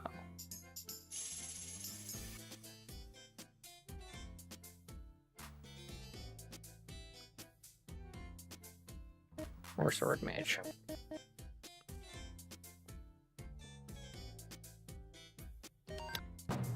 Yeah, we'll do sword mage.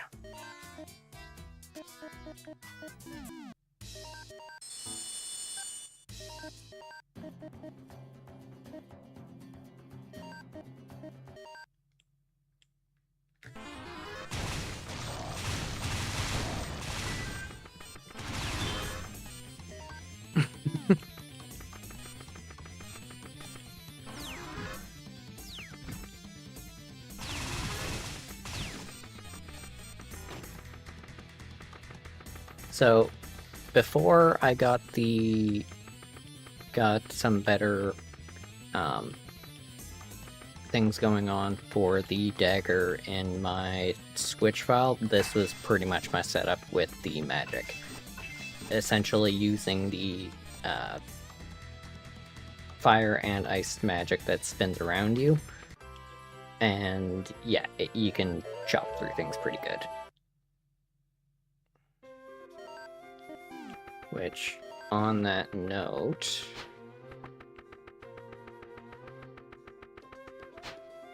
let's see if we can get some new things.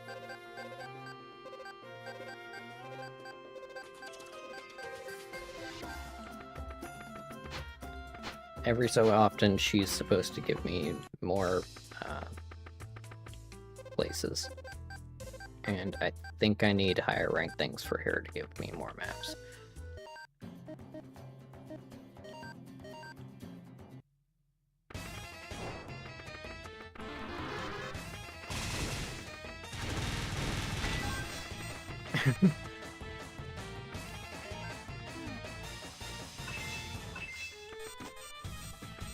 Combine Great General and no.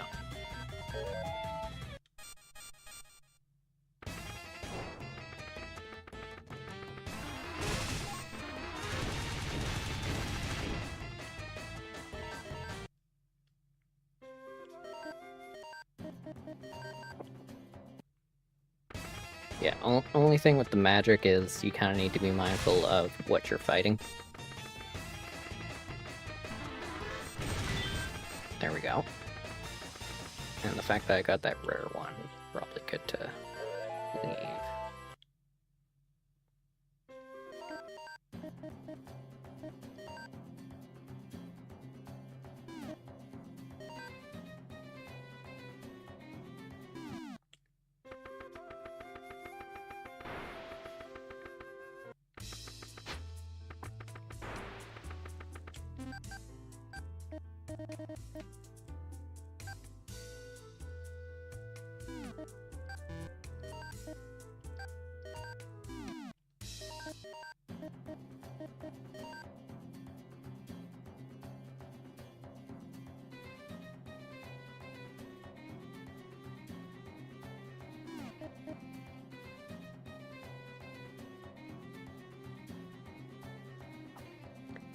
So based on the description of this in general, Arcana Cella is essentially like a dimension, but there's multiples of them. It's not like one place from another Arcana Cella, so it's like, okay.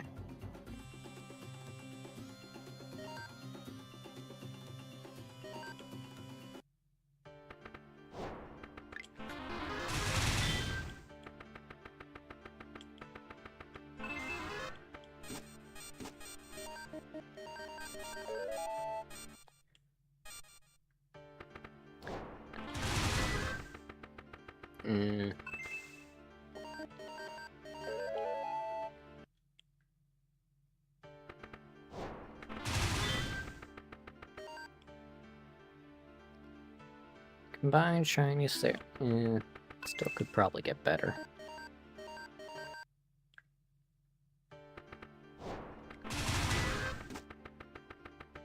All of these boss battles, the first time that you're clearing it, they have guaranteed drop from the boss, so it's kind of good to not waste it.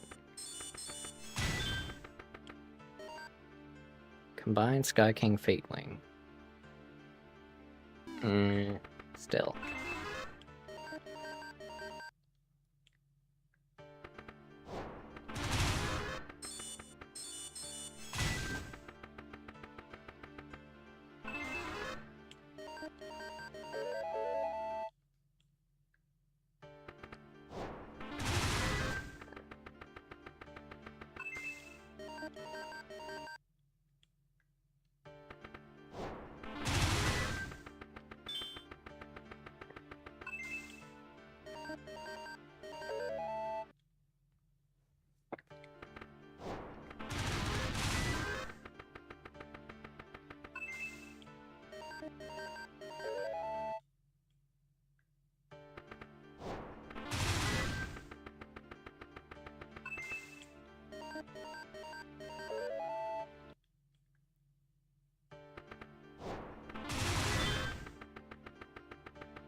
R2 mana, mana M.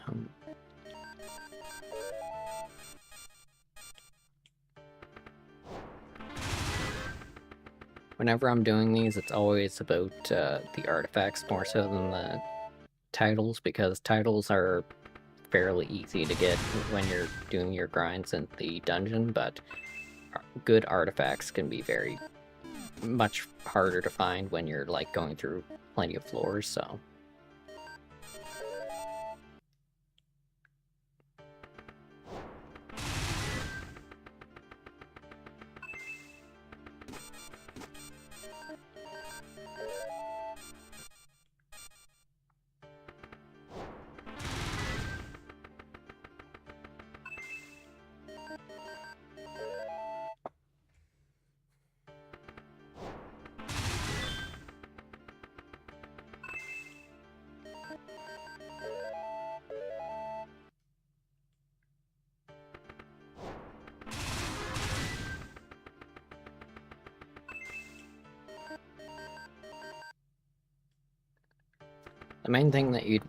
The main artifact you would be wanting to go through the dungeons for is like, Widen and stuff like that, because that's only from Hyoki.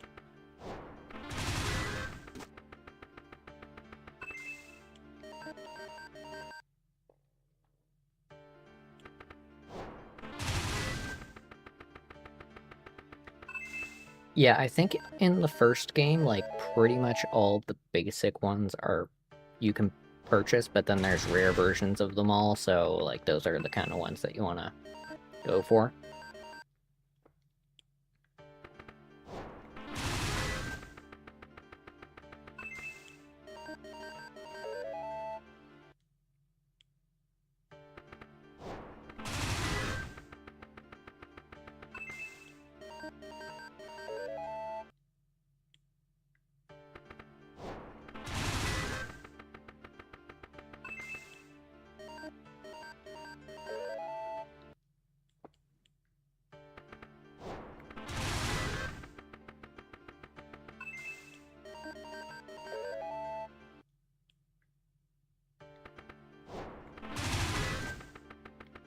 These red chests can have things like the Zero and Twin artifacts that are new to this game, so those would definitely be ones that I'm hoping to find.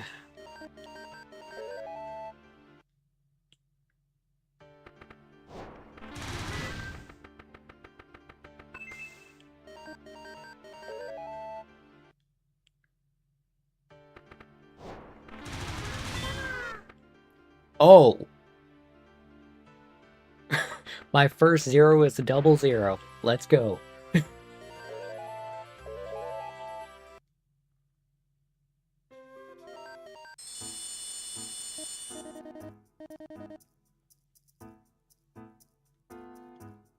Okay, so, what do I want to do here? Why don't I have a twin on that, actually? So, twin, and double zero.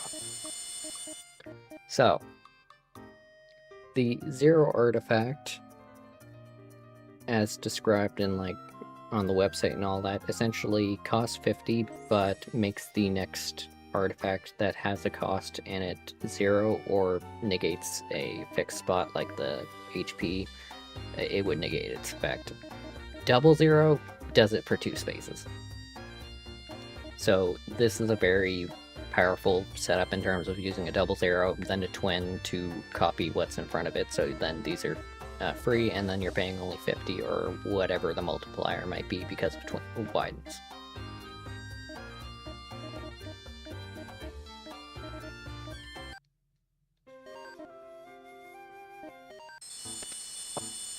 Which, on that note,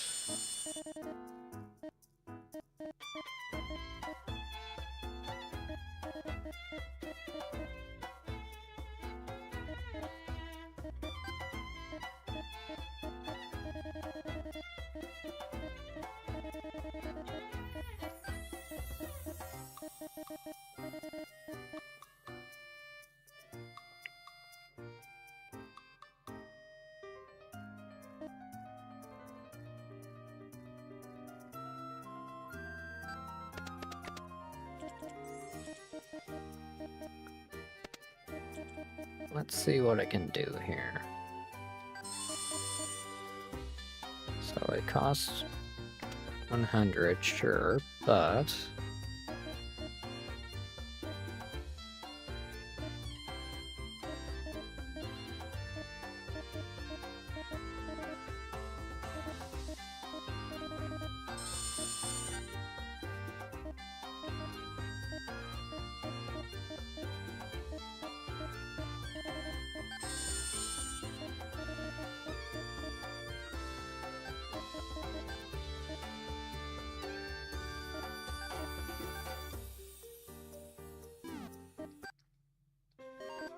Yeah, so let's try the Purgatory floor again.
Well, did much better, but still need a bit more.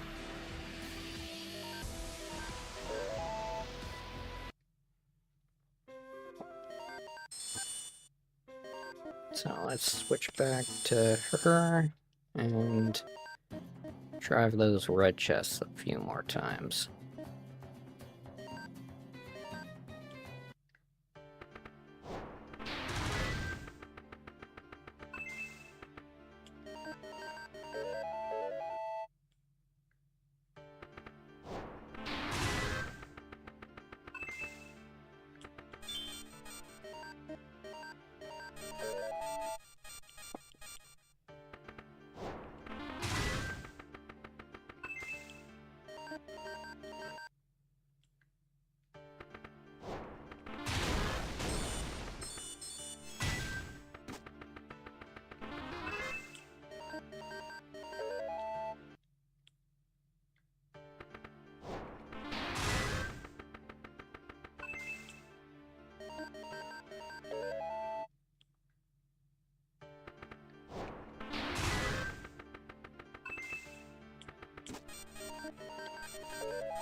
It is actually kind of funny, though, that when I was doing the demo for the Japanese version, I was basically, like, you couldn't get the gift widen artifact, so I was basically going on with, like, no widen artifact, even though I was seeing, like, all these other people having plenty, or finding plenty. First one I found that in the demo was a double.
I think the two bosses that you can purchase are kind of the same in that they can be fairly easy to defeat if you are the one who hits first, because you can kind of see when he releases his magic, and if it hits me, I'm like instantly down.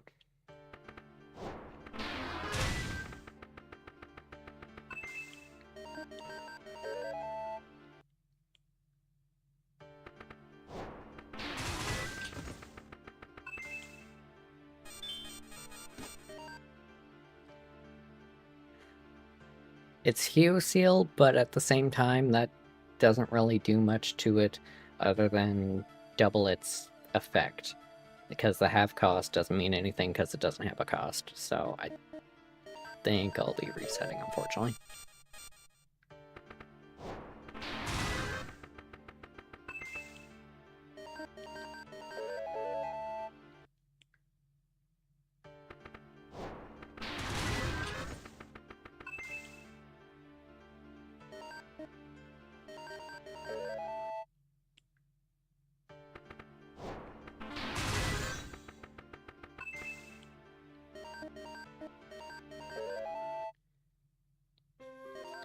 I think the next one up was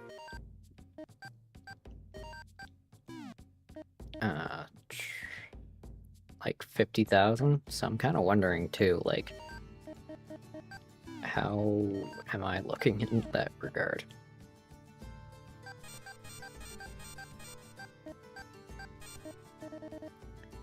Actually, title order.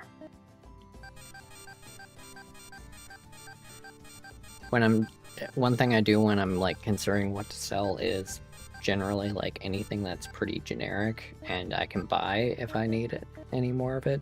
So like I can get up to blessing apples, up to blessing grapes, and earth grapes, so.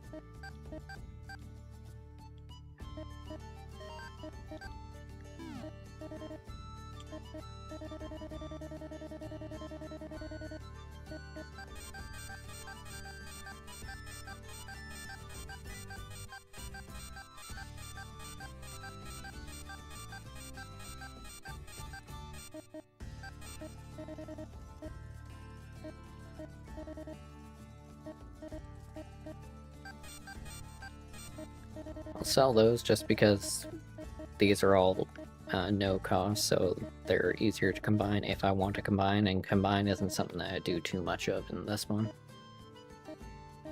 These ones I generally sell just because I never really have use for the effect. It's basically if a certain job's mana is powering the artifact, there's an additional bonus, but it also costs mana anyways, but yeah.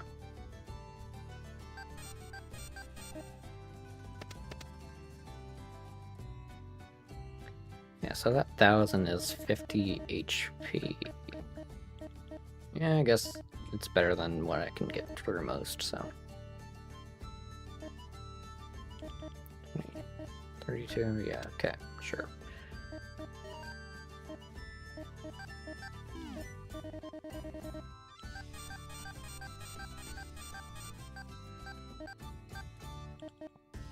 I can get up to magic device for limit generator, orbs, and okay.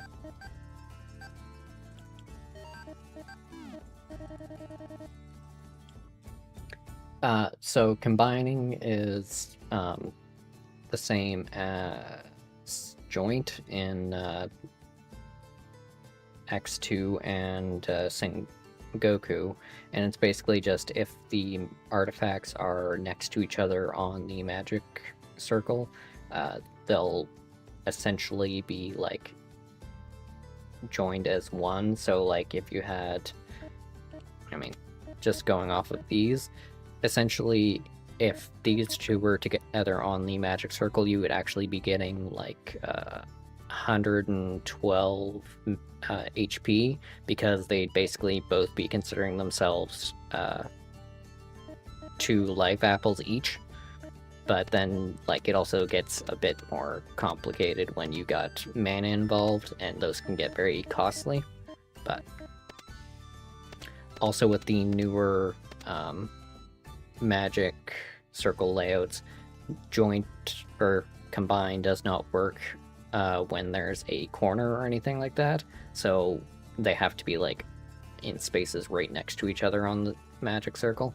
So a little bit more strict.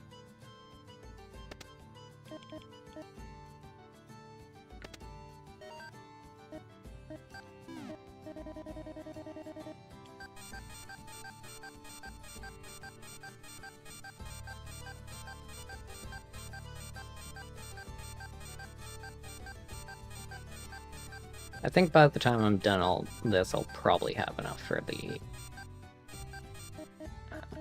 thing I'm looking for.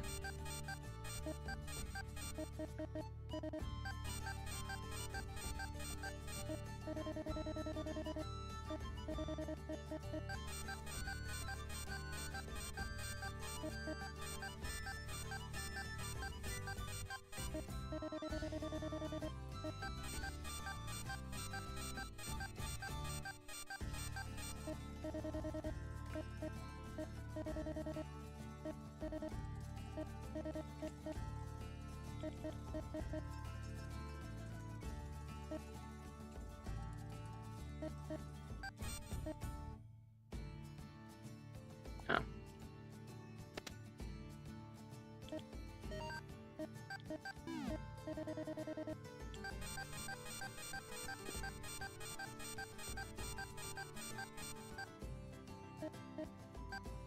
Bulk cell, actually.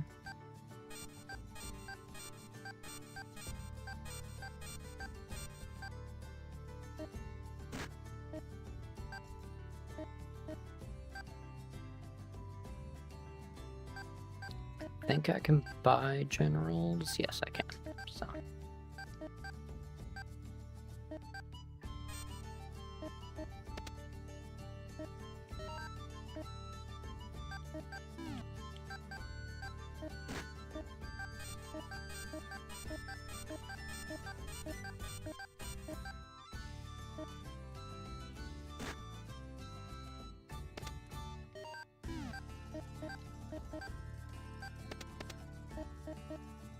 Can buy any of those, and I can buy any of those. Okay.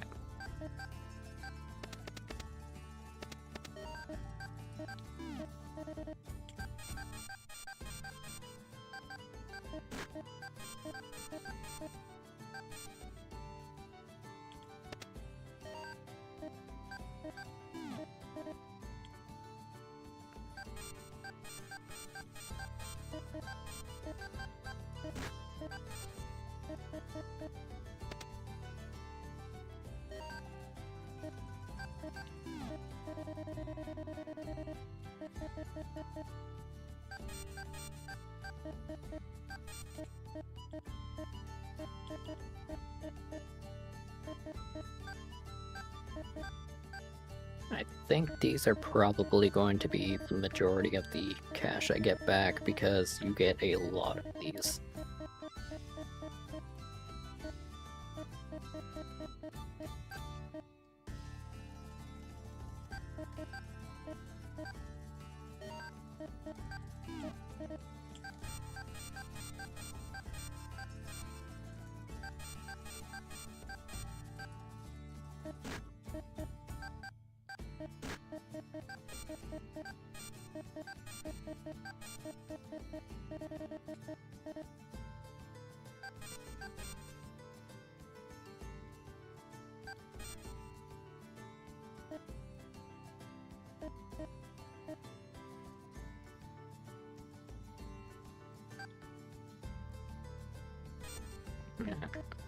We're at 22.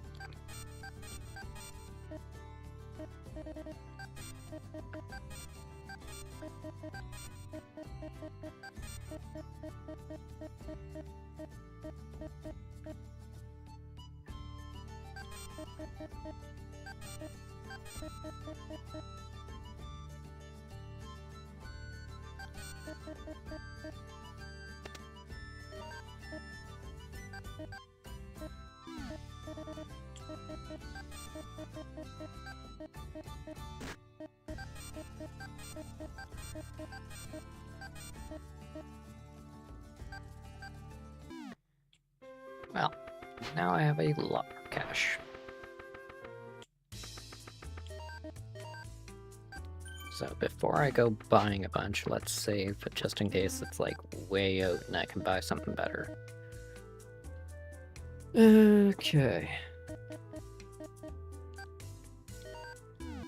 Let's see if I can beat him at level 500.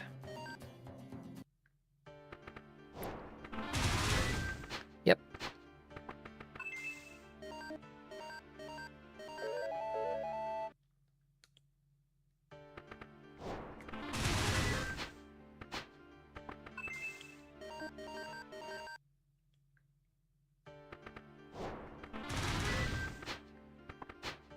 It's just regular.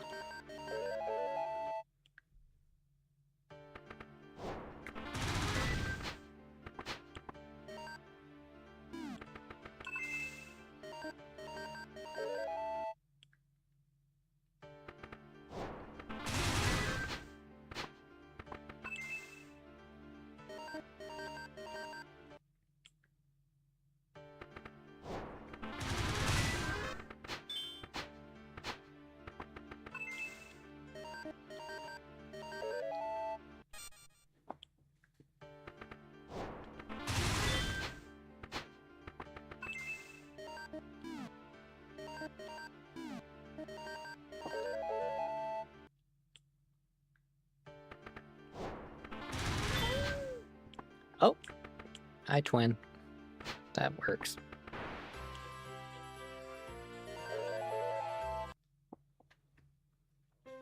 Double tone would have been nicer, but the fact that I'm like completely out of them, I will take what I can get. What do I want?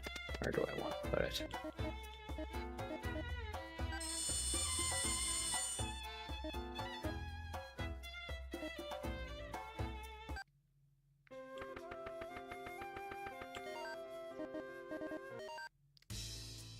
Let's see how the network's doing.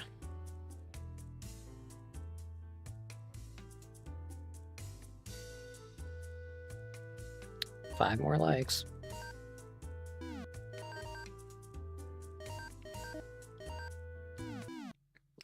The fact that people aren't uploading anything is a little disappointing, but I mean, even if it just has like a few things, like sure, at least things to see. Hopefully I'm not making a bad example by making mine way too flashy.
Yeah, I don't think games this small essentially usually would have online features, but this one kind of does because, well, it was in Japan first.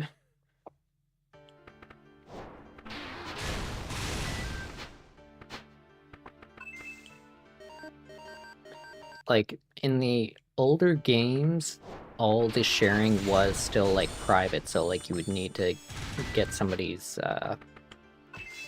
like, code in order to visit their place and, like, share things. So a lot of the sharing of, like, character designs and all that was always external.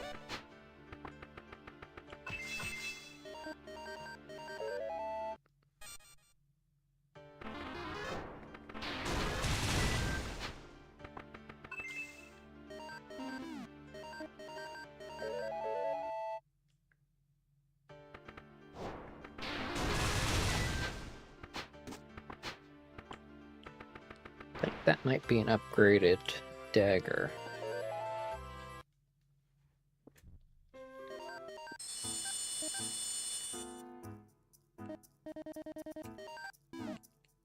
Yep. Although, yeah, much faster.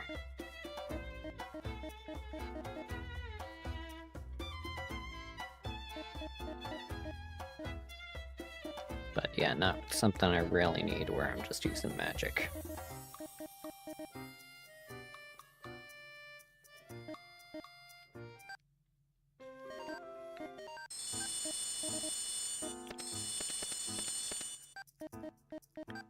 Do I have... Oh. So, this was called Den in the Japanese game, but this is the Crazy Magic Circle. So, you've got these two that will give mana to this character, but they only receive it if there's at least one gold on the floor, and otherwise it goes through the other way. And then, yeah, I actually don't know how many different slots there are, but there's a lot.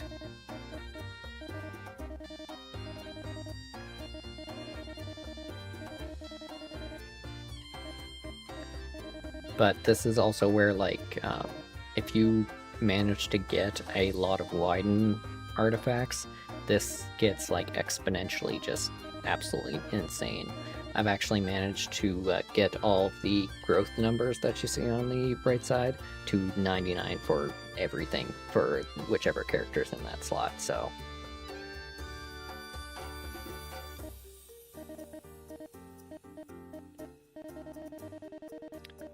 Right now, though, like, especially now that things are kind of settled in a way, main concern's going to be trying to get everyone to 99 in all the jobs, which, on that note, I should also try to purchase the other 3 jobs I do not have unlocked.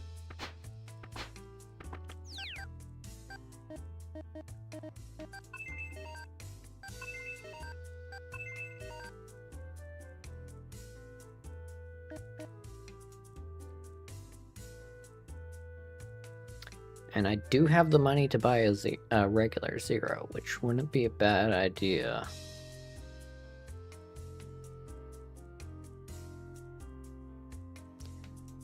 I mean, I would definitely say that they've kicked up the numbers to, like, Disgaea levels. I mean, Disgaea is always going to be ridiculous because you have, like, characters with, like, HP in the billions and stuff like that, but...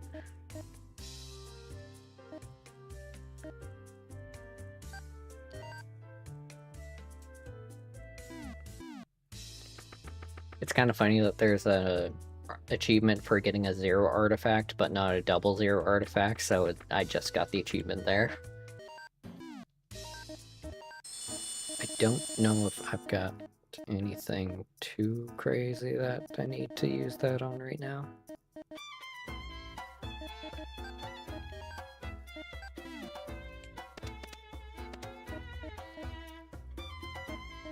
Yeah, nothing I'm too concerned about right now on this one.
Currently I've got her as merchant, but like, you can still use all the previous skills that you had. It's essentially like the growth rates and the resistances and stuff like that that change with your job, so.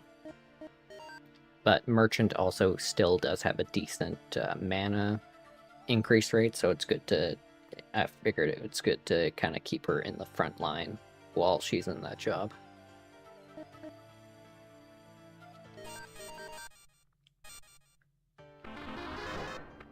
Actually, now that you say it, yeah, I think I did put her at some age. 1,000 Steel Bastion. No.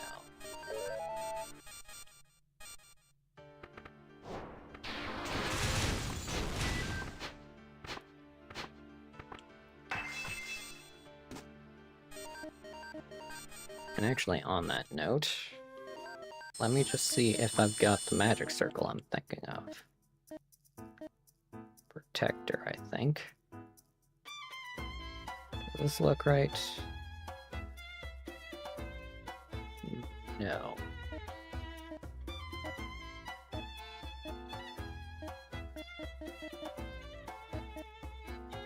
Tough guard.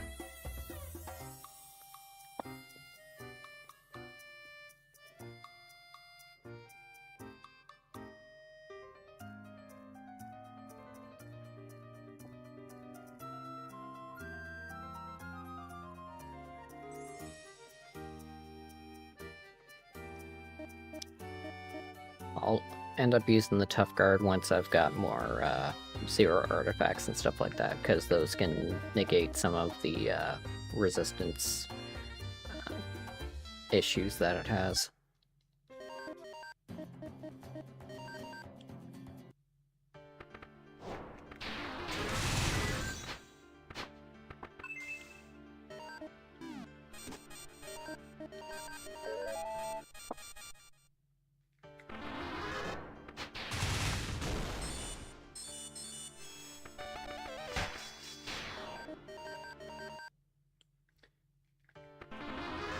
I hate when it does its like form change thing and becomes invulnerable.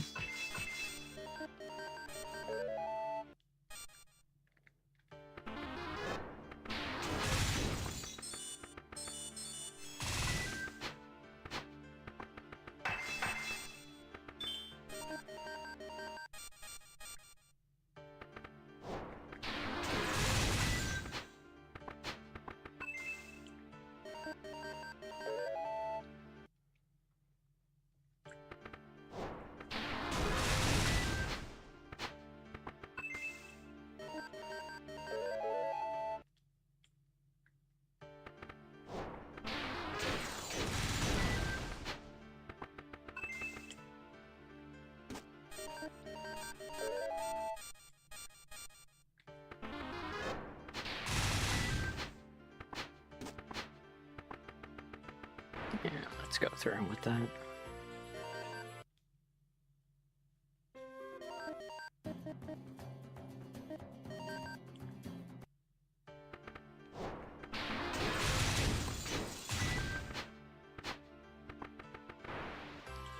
I think Descona might be around this rank or higher.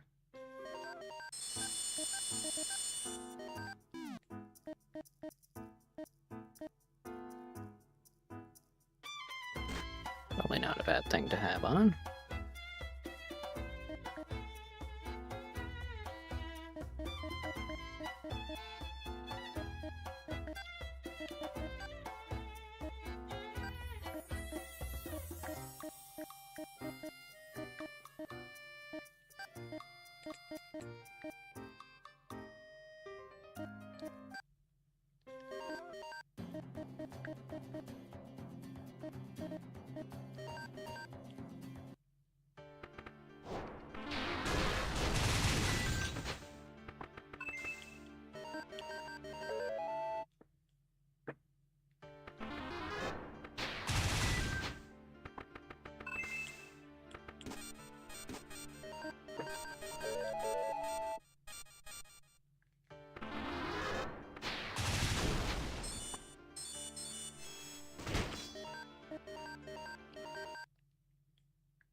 probably wind down for the day pretty soon.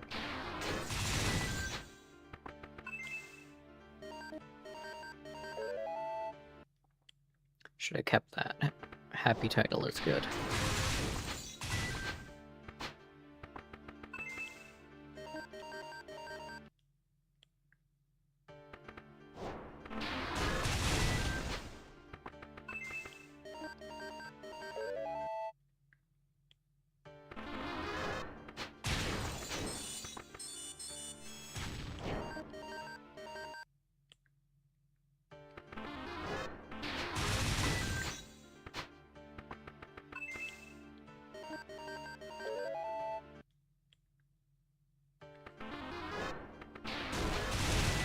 I mean, it definitely is good on the Switch, for better or worse.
I know compared to these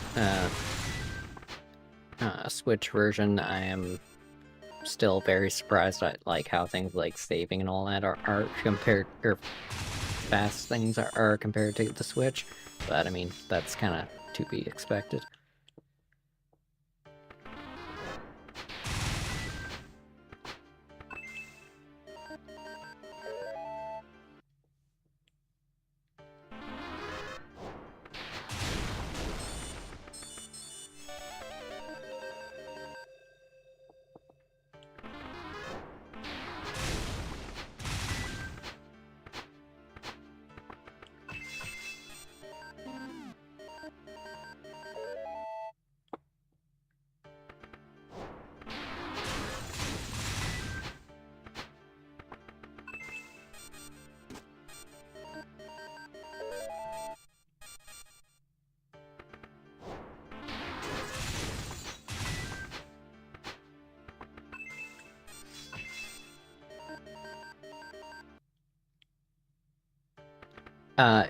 It does,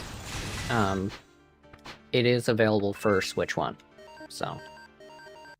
And then they put out a patch for to make sure it works for Switch too, but.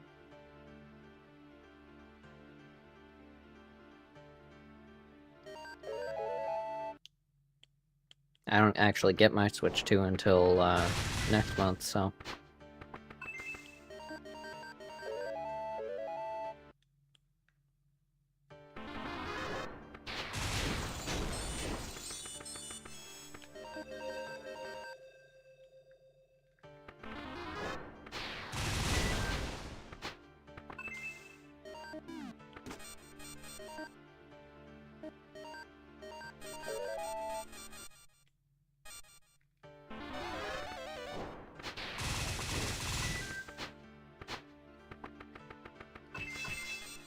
Okay, so apparently I'm now so high a level that I cannot cast both at once.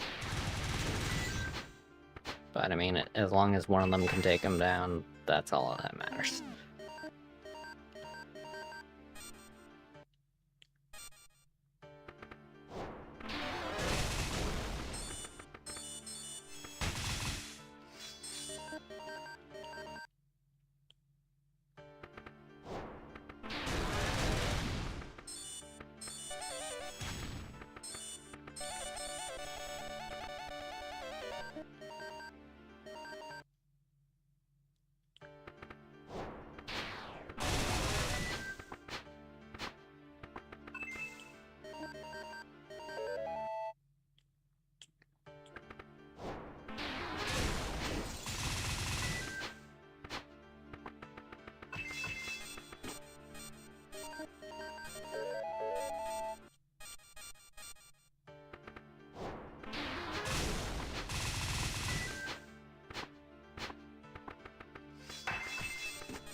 Yeah. I think this'll be where I call it a night. At least having some long streams, so.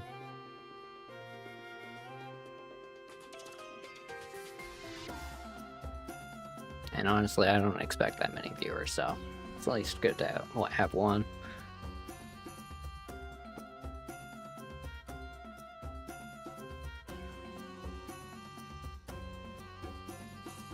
But I am off for the long weekend, so I'll probably be playing plenty more.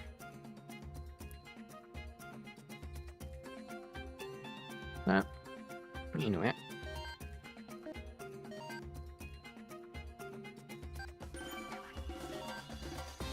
What am I at? 19 hours of playtime.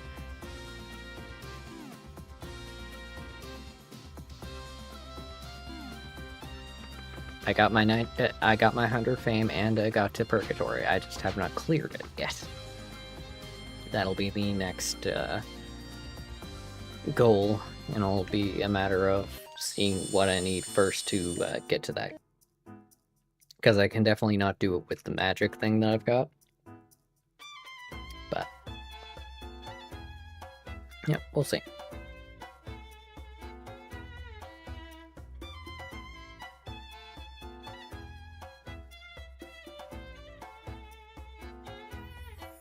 I was at, when I cleared the game, it was 14 hours, so.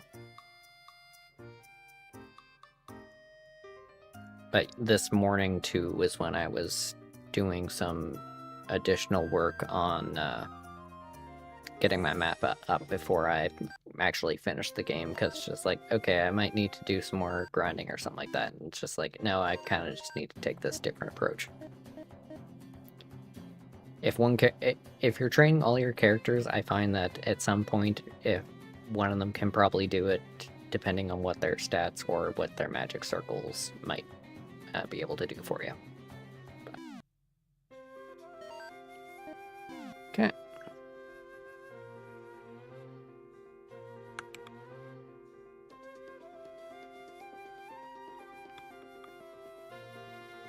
If I can get to the right window.